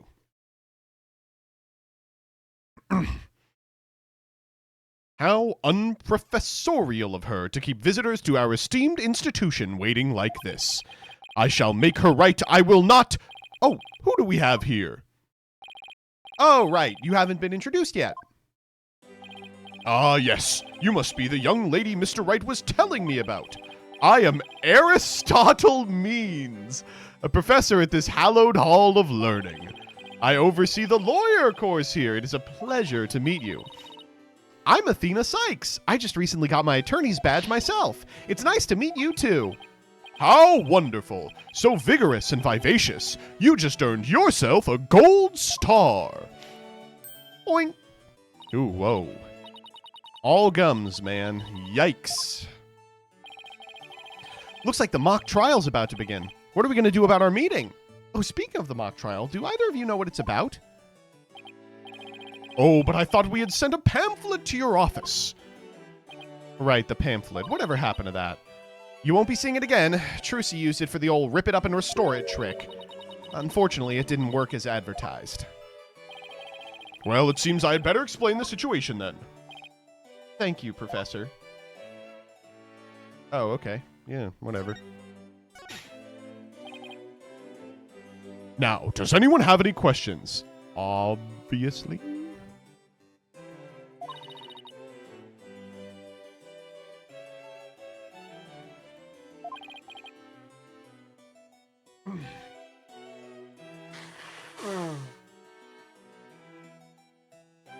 What an excellent question. Here's a gold star for asking. Our academy has 3 courses to choose from. Okay, the lawyer course, the prosecutor course, and the judge course. Okay. And that's what makes our school special, and today even more so. We are to be treated by a lecture by the legendary attorney Phoenix Wright. Okay. You're giving a lecture, but you're not even a professor. Well, I'm just giving them what they want.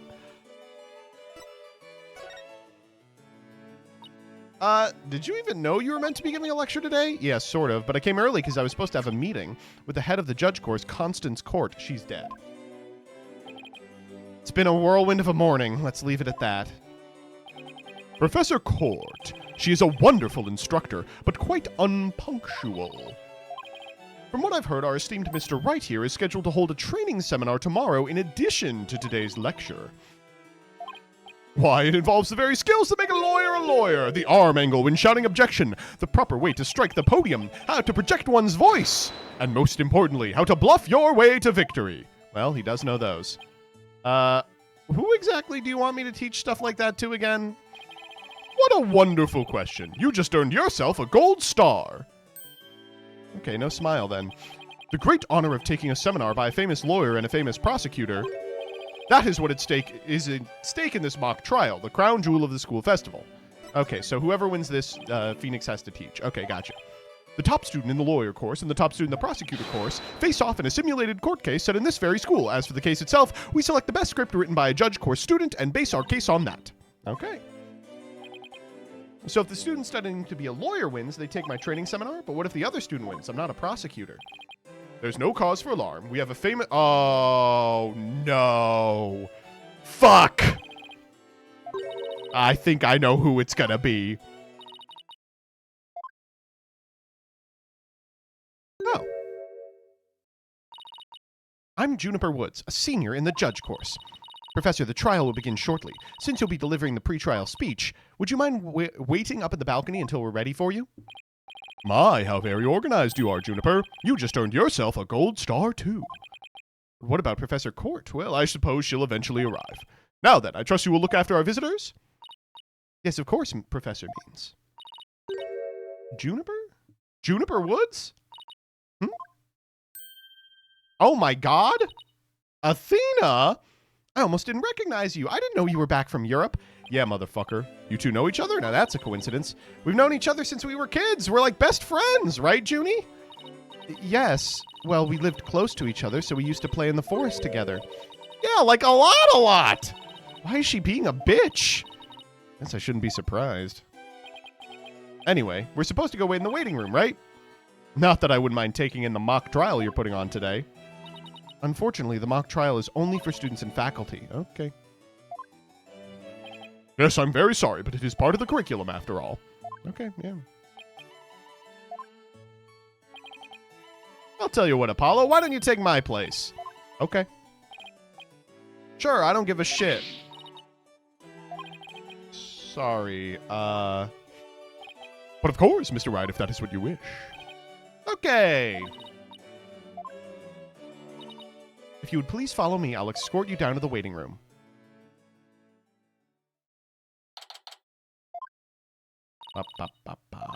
Where the fuck is this professor? Oh.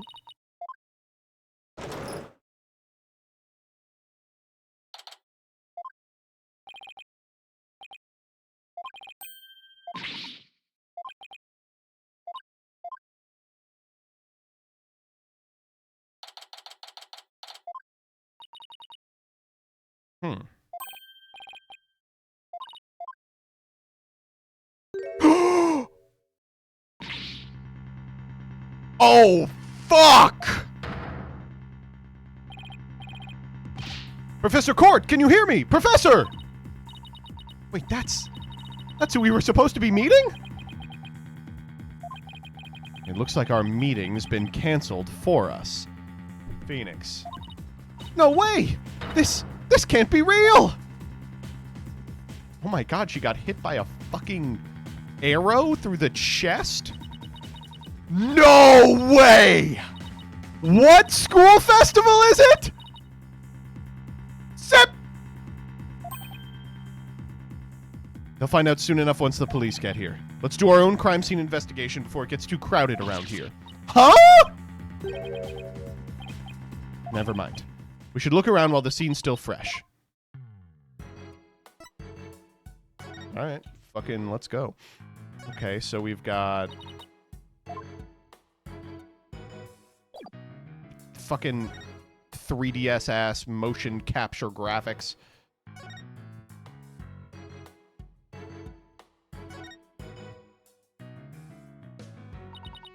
Guess I really do have to examine the body.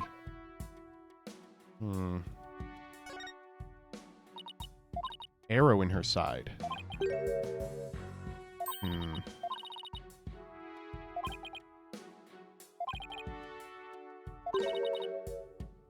I guess that is possible.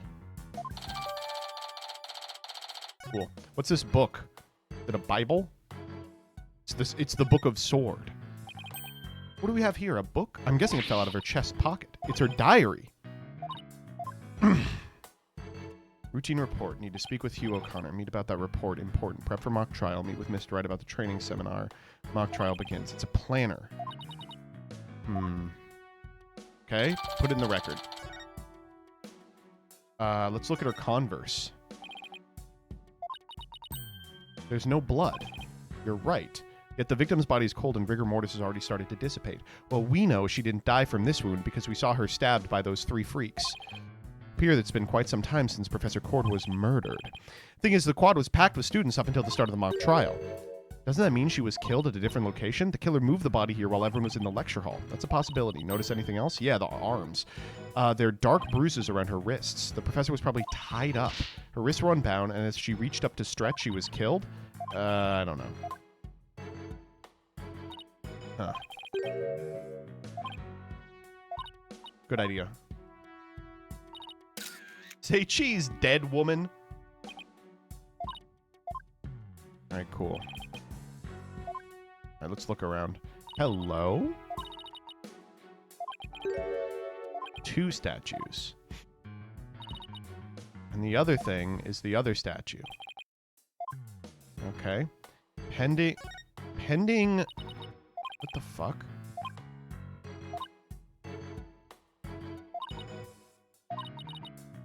This is very strange. Pending... The Themis Herald. Pending declaration of love rocks campus. Final act of torrid love triangle centered on campus she-devil Juniper Woods. What? Level-headed lawyer course genius and hot-blooded prosecutor course student will go head-to-head in a mock trial battle for the she-devil's black heart. Hugh O'Connor has declared he will confess to her if he wins. Excuse me? We're talking about my friend Junie here. She'd never lead guys on like that. Athena, you don't believe everything you read, do you? This article is clearly written with malicious intent. I'm not buying a word of it. You're right, but it's still disturbing. Yeah, we'll take it. Mr. Wright, Athena! Oh, here comes Apollo. Something big's happened! I was at the mock trial when the police announced a body had been found on campus. Hey, we're actually in front of the body. And we're the ones who phoned it in. We found Professor Court dead behind the witness stand over there. What? Can you show me? Yeah, check it out. What the... We've already had a quick look at the body. It's definitely a homicide. Once the police get here... No, I know it's a homicide. I'm shocked because it's the same. Exactly the same. As the mock trial! Oh my god. Oh my god. Ja. What? It's like the mock trial? I know, it sounds crazy, but... The body's location and position, the murder weapon, the lack of pooling blood.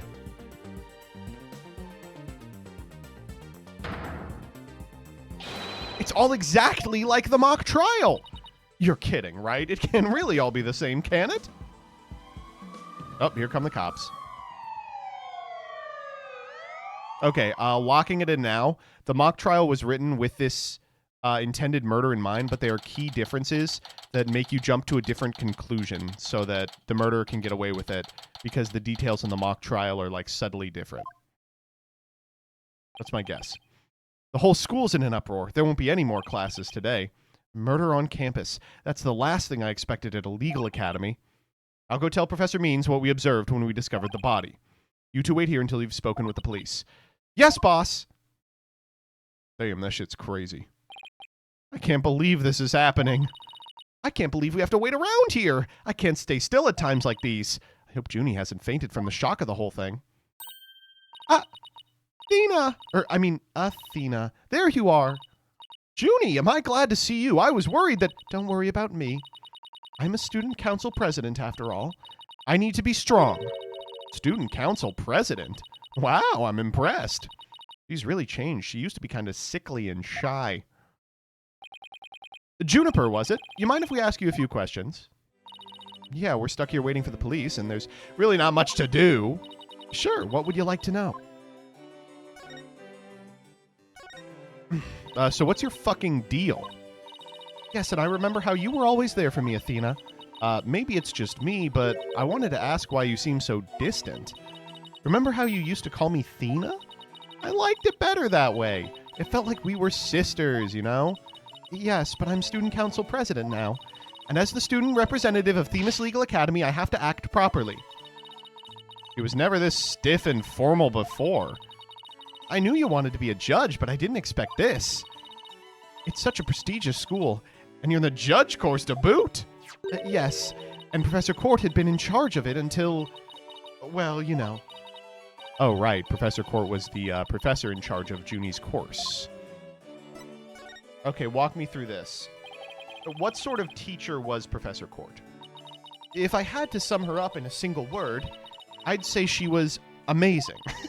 A judge must always seek the truth. That was her mantra, and she used it in trying to fix what was wrong with our school. She was a beacon of hope in this dark age of the law. What's wrong with your school? What did you mean by that? Oh, nothing. Never mind. Cyclox! Am I imagining things? Or did I detect something in Junie's voice? Get the robot out! Get the goddamn robot out! Professor Court chose my script for the mock trial. Oh? You mean of all the students in the judge course had to submit a script, and yours was the one she selected? Wow, that's amazing. Oh, thank you. But now Professor Court is... Who would do such a thing? Just yesterday we were working together trying to get things ready. Okay, she's still a little sickly. Oh, but by smelling the flower, she gets better. Okay, talk to me about the mock trial. Well, we were simulating a trial, so we needed a script as a framework. All the details about the incident and the people involved are included in the script. We prepared a crime scene, photos, a murder weapon, and other evidence. Wow, you guys think of everything. Must be hard getting all that ready. Yes, well, it was only Professor Court and I. After all, we didn't want the script or other elements of the mock trial to get leaked. We were the— oh my god, we're gonna have to represent her because she's the only one who knows how it was done. Oh, fuck! Must have been a big pain in the ass! I wrote the script so the case could go either way. That way, the defense and the prosecution both had an equal chance of winning. Heh. If you think that's all she's capable of, you've got another thing coming. Huh? Who said that? These two! Juniper's genius doesn't stop at her brilliant script. Yeah! She gave an award-winning performance as a defendant, man! I think I found a rival to my cords of steel. Hugh, Robin, aren't you going to introduce yourselves to our guests? As student council president, I won't have you treating them rudely. Heh, you're right. I heard Mr. Wright was bringing a couple of guests with him. That would be you two, Apollo Justice and Athena Sykes. Yep, I'm Athena Sykes. And I'm Apollo Justice. Nice to meet you. I'll pass on the handshake. I'm studying to be a lawyer. The name's Hugh O'Connor. But some call me Mr. Perfect because I never score less than 100% on tests. Ugh. Most pretentious introduction ever. And what's with his hand? Is it glued to the inside of his pocket or what? Yeah. Let me be the first to apologize for Hugh's totally rude introduction. Sorry! Now here's my intro. I'm Robin Newman. I'm studying to be a prosecutor, like the really cool kind that nails the bad guys. No! Where's the sincerity? So he makes pottery too? And what's the brace-like contraption for? Junie sure has made some unusual friends. These two were the lawyer and the prosecutor in today's mock trial. And even though I wrote the script, I also played the part of the defendant, which you will in the real one. Final act in Torrid Love Trial. Yeah, we remember this. Wait, these two are the guys that have a thing for Junie? Juniper, come on. Your role's way beyond just that. That's right! The mock trial's just the start! She's also in the school festival's main event! Live on stage, Juniper Woods! And the crowd goes bananas! Woo! Miwa! Thank you for the raid. I hope you had a good stream. Welcome, welcome, welcome. We are playing Ace Attorney Dual Destinies. We're on the third case. I'm supposed to sing at the school festival. All of the other girls were too embarrassed to try out, so my Junie singing on stage in front of people. Wow, she really has changed. Okay, let's talk about your freaking performance, lady. I was responsible for making everyone's stage costumes. Oh no. Oh no. No! It's the costume from that damned video. Where's Clavier? That's amazing, Junie, but just, then again, you always were good at that kind of thing. Play the fucking video again. The DS is on fire. Oh, thank you. One of my favorite things to do is look up at the stars in the middle of the forest. Huh, so you're a fan of the night sky, then? I'm Apollo. Didn't know you were such a romantic. It's not like that. I have this friend, he and I go way back, who got me really interested in space. Wait, you had friends when you were young? Color me surprised. All right, bitch. As student council president, I cannot allow such mean-spirited teasing to continue. Yeep. I think she's angry. The costumes were no problem, but as for singing, I'm not sure I... No, you can do it! That's right. And anyone who says otherwise will have to answer to me. These two fucking suck, and I hate them. Maybe that Themis Herald article wasn't too far from the truth. Speaking of the latest news, I wonder how the mock trial turned out. So who won? Who won? We were just about to reach a verdict when the police arrived. Now we'll never know how it would have turned out. I guess that's what happens when there's a real murder during a fake murder trial. It ended right before the verdict? Talk about bad timing. I was this close, man! I bet I would have won! But I bet the defense wasn't doing too badly either, right? Zen and the art of mastering the bar exam.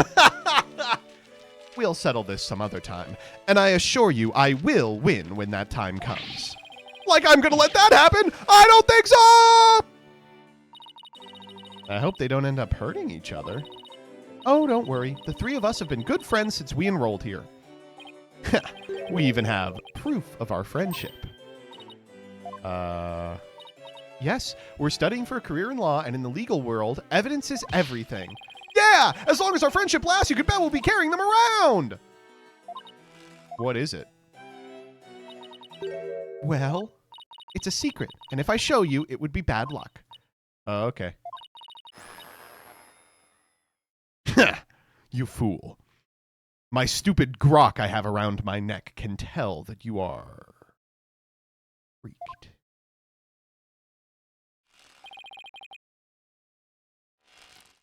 Our friendship is sacred and... Wait, who's O'Connor?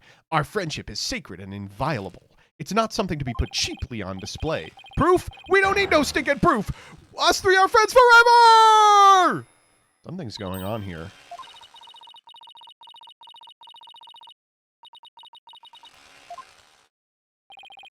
Something wrong, Athena? Yes. No, it's nothing. Oh. All right, then. Hey, isn't that...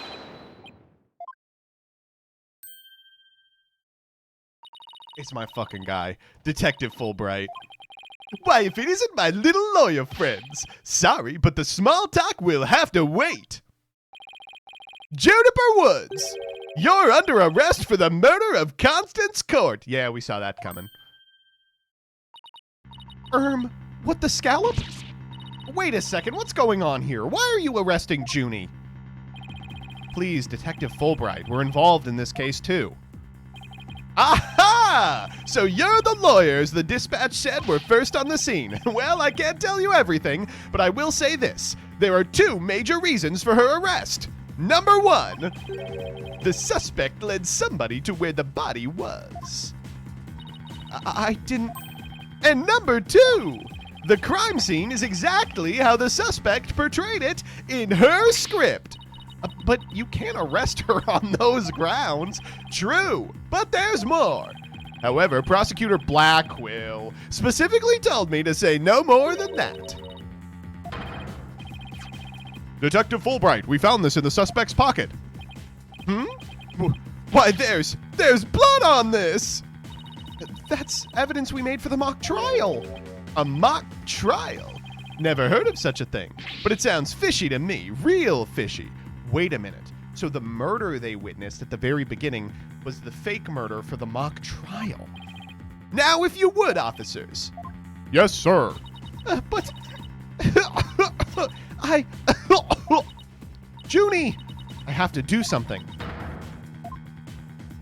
We're representing her! Now, if you'll excuse me, I have work to do. Hold it! Hold it!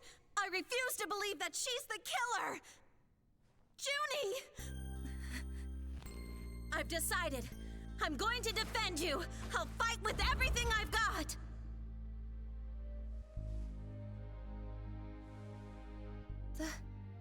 Athena.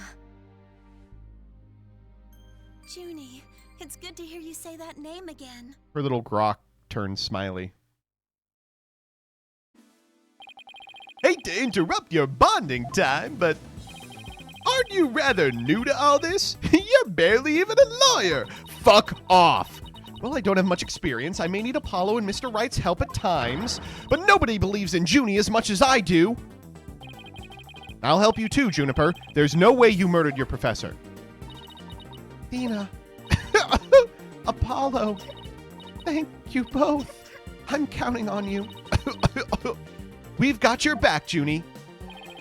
Guess things worked out after all. Now that you have your lawyers, Ms. Woods, it's time for us to head back to the station. Don't say anything. Don't tell them anything. I can't believe Junie's been arrested for murder. And I can't believe I accepted her case without asking Mr. Wright. Take a deep breath and relax, Athena. I'm here to help with whatever you need. So let's get right on the case. Right. I won't have this case left in the hands of rank amateurs. You are a school child. If anyone's going to solve this case, it'll be me. Time to investigate. Why, that smug little fucker. You! That was totally rude! And you're not the only one in the case, man! I'm in too! Big time! Turn about once! I'm gonna save you! Okay, well,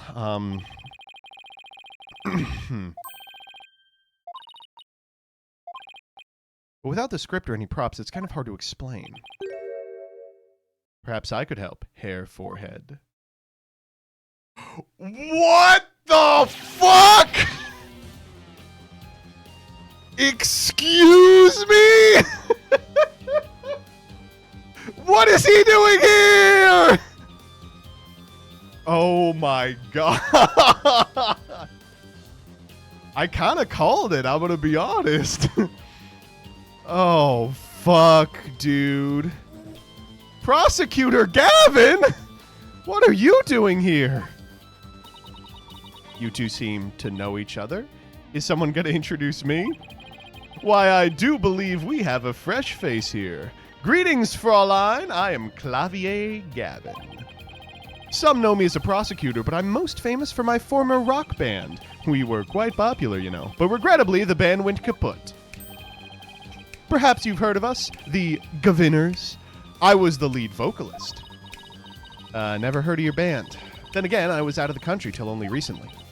But can I get your autograph? You just met him like 3 seconds ago and you want his autograph? Forgive me, Fraulein, but I've retired from the music biz. But I'd be happy to offer my autograph as a rock star prosecutor, Clavier Gavin. Okay, that one then. She's a lively one, eh, hair, forehead? Didn't know she was your type. Please shut the fuck up. She's the newest member of Write Anything Agency, that's all. Nice to meet you. I'm Athena Sykes. A pleasure to meet you too, Athena Sykes. Now that the intros are out of the way, I'm sure you have some questions for me, yeah, hair, forehead? I kinda, man. Holy shit. Why are you here? What are you doing here? I'm here for the same reason as your boss, to give a lecture and a training. He was the prosecutor? You son of a bitch. And I have another crucial role to play. The Gaviners are getting back together for a one-time special performance. Even though you guys disbanded, which was a shame, by the way, really. Yeah, I know how much you adored our music, hair, forehead. Anyway, I studied abroad in Germany to get my badge early, but I did graduate from here. Wait, so that performance Junie mentioned? I see you've already heard about that. Holy shit! She was gonna wear the stupid fucking... They were gonna play the song! One student representative was selected to sing with us on stage. And the stage was supposed to look like this tomorrow. Okay, alright. Oh, it's Phoenix and okay. 2 big banners and a pair of wicked statues. This is just an illustration, but it's not half bad. Wicked statues? Wait, are these supposed to be you and Mr. Right? Bingo, Fraulein! And they were so big and magnificent, too. What a terrible waste. But the worst part of this whole thing is, my long-awaited reunion with my mentor never came to pass. Wait, don't tell me your mentor was Professor Court. She was the one who taught me how to think about the law. Oh.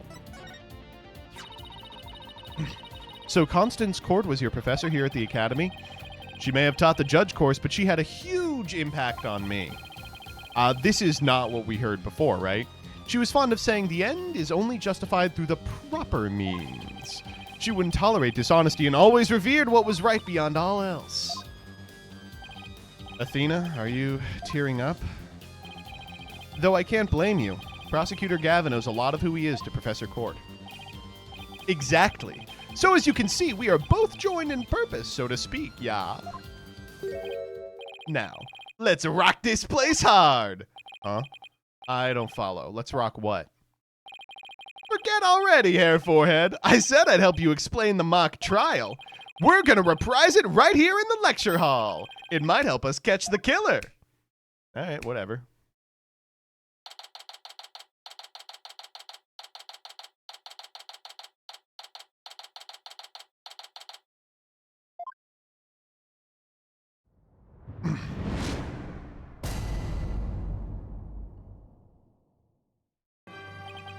Right.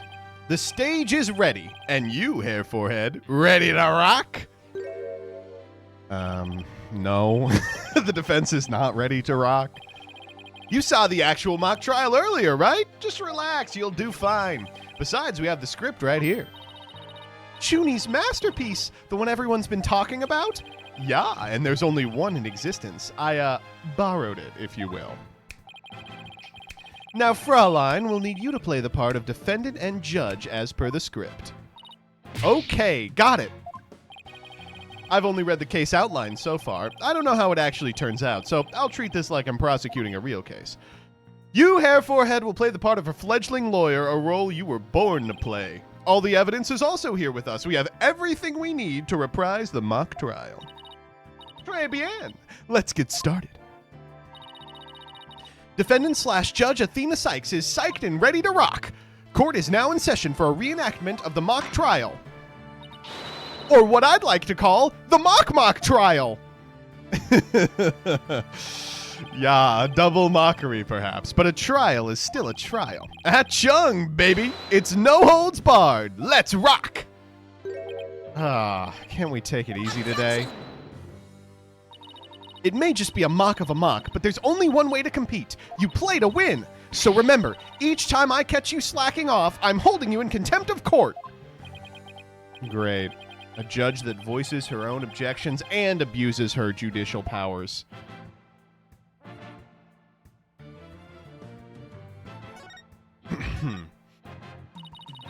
Now then, Prosecutor Gavin, your opening statement, if you please. You got it, Fraulein Judge. Our case is set in a school very much like this one. The victim, a professor, female. The defendant, an archery club member, also female. Oh me, oh my. I'm innocent. Innocent, I tell you. That's some seriously bad acting, Fraulein. Anyway, the victim's body was discovered in the middle of the quad. Here's a shot of the crime scene. Ironically, it was Professor Court who posed as the corpse. Hair Forehead, how did the mock trial participants react to this photo? Mr. Newman was surprised by what Professor Court was wearing. He reacted with, oh, the green sweatsuit. Too much of a fledgling to know what's important, that one. In any case, both in the mock trial and the actual case, Professor Court was wearing a sweatsuit. Moving right along. Hold it. Hey, wait a sec. The body was discovered in the same area as the mock case, although there was a stage. Plus, the murder weapon, the arrow, and the lack of blood are also the same. That's right. And therein lies the significance of this mock trial. So let's keep rocking it hard, just like that. Before the crime occurred, the defendant was to meet with the victim in the quad. Let's see here. When I arrived at our meeting place, I found the professor with an arrow in her stomach. But it wasn't me. I didn't kill her. You don't have to ham it up like that, Athena. It's called getting into character, Hair Forehead. Don't be such a wet blanket. Right, let's see. Oh yeah, then, Hugh said... A frail co-ed used her bare hands to stab a professor with an arrow? I don't think so. At the time of the murder, a male student was seen holding a bow in the archery club room, which has a clear view of the quad. He shot the arrow into the victim before my client even got there. 9-9, Hair Forehead. That feigned swagger does not suit you in the least. Order, order, order! Especially you, Mr. Justice. Me? I was just trying to get into, like Mr. Euro Rocker said. So, the victim was shot from the archery club room before the meeting even took place. That seems to be the defense's assertion. Prosecutor Gavin, do you have any objections? The autopsy report notes that the edges of the victim's wound were unusually ragged. Could such physical trauma possibly result from an arrow shot from a bow? 9. I believe the victim was impaled with the arrow by hand, post-mortem.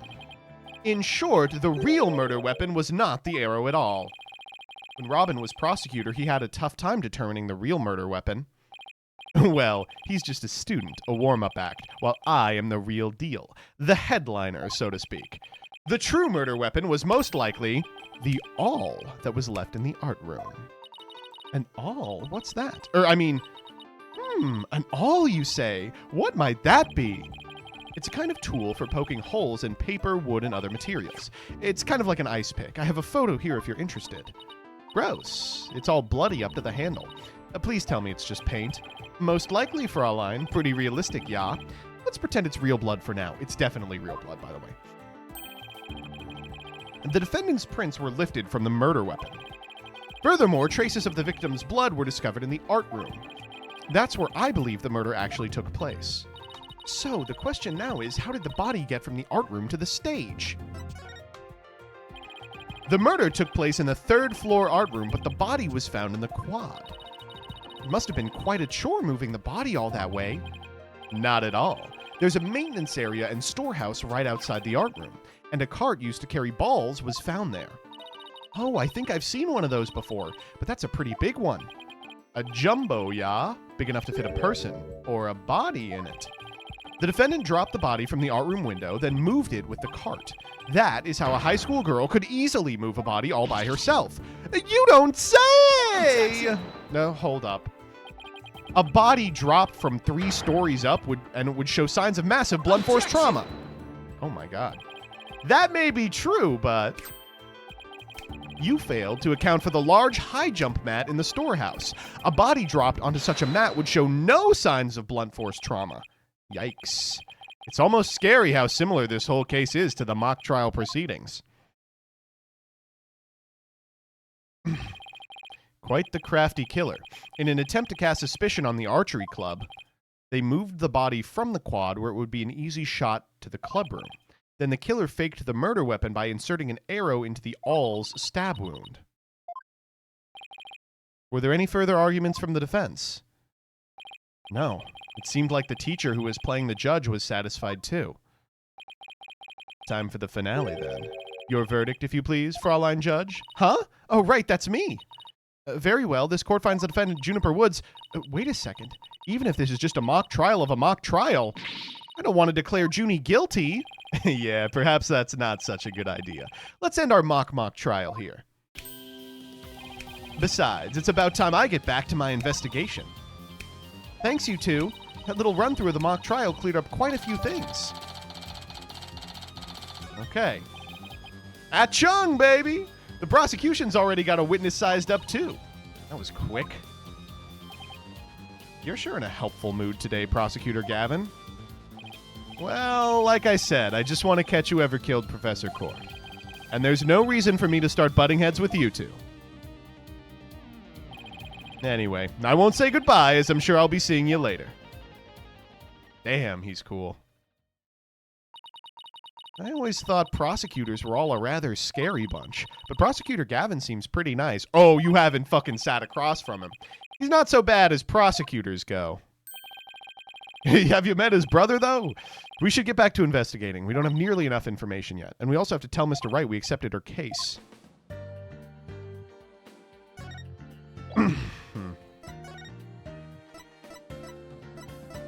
Well, let's go to Wright. Okay. Where is Mr. Wright? I found him. Hey, what do you think you're doing? This crime scene is off limits to students. I'm no student. I'm a lawyer. Yeah, right. Just because you're in law school doesn't mean you're a lawyer. You should see what she did to the last cop who said something like that to her. Well, are you threatening an officer of the law? Yes. It's a friendly warning. Okay. All way it is. Ah, Mr. Wright! Oh my god. I heard they arrested your friend Juniper. Yeah, Detective Fulbright just took her in. I refuse to believe that one of our students is capable of murder. We must prove her innocence by any means necessary. The end justifies the means. Whoa. That's not exactly what Professor Court said. He's the murderer. What do you mean the end justifies the means? I, Professor Means, always say what I mean, and I mean what I say by all means. Here at our esteemed academy, we train our students to produce meaningful results. You believe in Juniper's innocence, do you not? Of course I do. Junie wouldn't even hurt a fly. Precisely. We have justice on our side. The only other thing we need are results. It is the height of folly to endanger your client by failing to pursue all means possible. Sure I want to prove her innocence, but I don't like the sound of that. Oh, this guy's a big fan of the dark age of the law. He's out here making fake, evidence. Well, you are still young and idealistic. It's no wonder you fail to see the wisdom therein. There is but one thing to do now. I must personally take up Juniper's defense. You're gonna take her case, Professor Means. I may be a professor, but I'm still licensed to practice law. In fact, I've even battled Professor Court in court. No kidding. So you guys were rivals or something? No, nothing of the sort. She was an esteemed colleague at the academy and in court. You see, both Professor Court and I graduated from this academy at the top of our class. Wow. Now, if you would excuse me, I'd best go discuss the case with Juniper. Well, hold on. I didn't want to say anything, but Apollo and I agreed to take her case already. It's true. Juniper is counting on us to prove her innocence. Really now? You two? And when were you planning on telling me? Just now? No, we should have asked first, but relax. Your friend was just hauled away in front of your eyes. Sometimes you just have to make snap decisions, and I think you made the right one. How wonderful. Very well, Athena Sykes, let me ask you just one thing. As a lawyer, what is it that you treasure beyond all else? That's an easy one, Professor. Seeking justice for my clients. What a wonderful answer. Juniper must be overjoyed to have a friend such as you. As a professor, I too shall do whatever I may to help her. And if you decide to take the end justifies the means strategy, come see me at once. I don't like this guy. Something's up with him.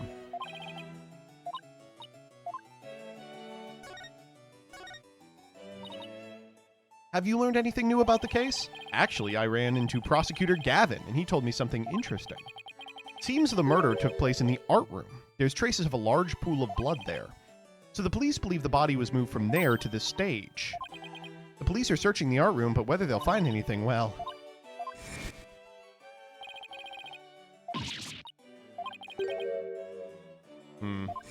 He was gonna say the police suck at their job. But there's really no need to talk about it right here, right now. I want you two to find out for yourselves. I want to talk about the rumor. So were you shocked by your conversation with Professor Means? Yeah. The dark age of the law. I'm sure you've heard those words before. Sure, a number of times. Prosecutors file false charges and lawyers fight back by fabricating evidence. There's a lot of that going around these days. But the question is, how is it related to the case at hand? Training students to produce results. That is the school's policy. Well, that in and of itself isn't a bad thing. Right. As long as those results come by fair and honest means. Oh, but what was it that Professor Means said? The end justifies the means?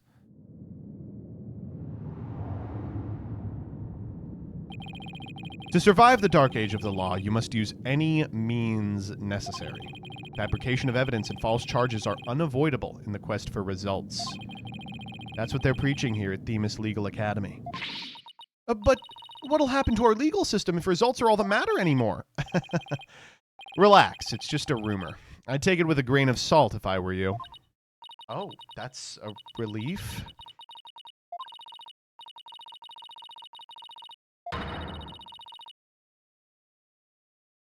Man. Bleak stuff. Very bleak stuff. I think that about wraps up what I know so far. The fact that this case closely resembles Mrs. Wood's script is obviously important. Knowing that, you should try and identify what's the same and what's different. Alright, as we begin our investigation, I think it is time we end today's stream. Feels good to be playing Ace Attorney again. Of course, I love doing it. Well, I am gonna throw you over to to someone else. Let's see who's live.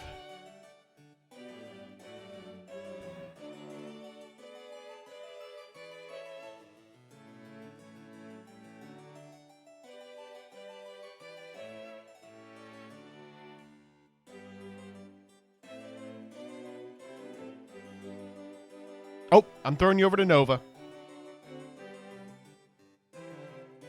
Bye-bye.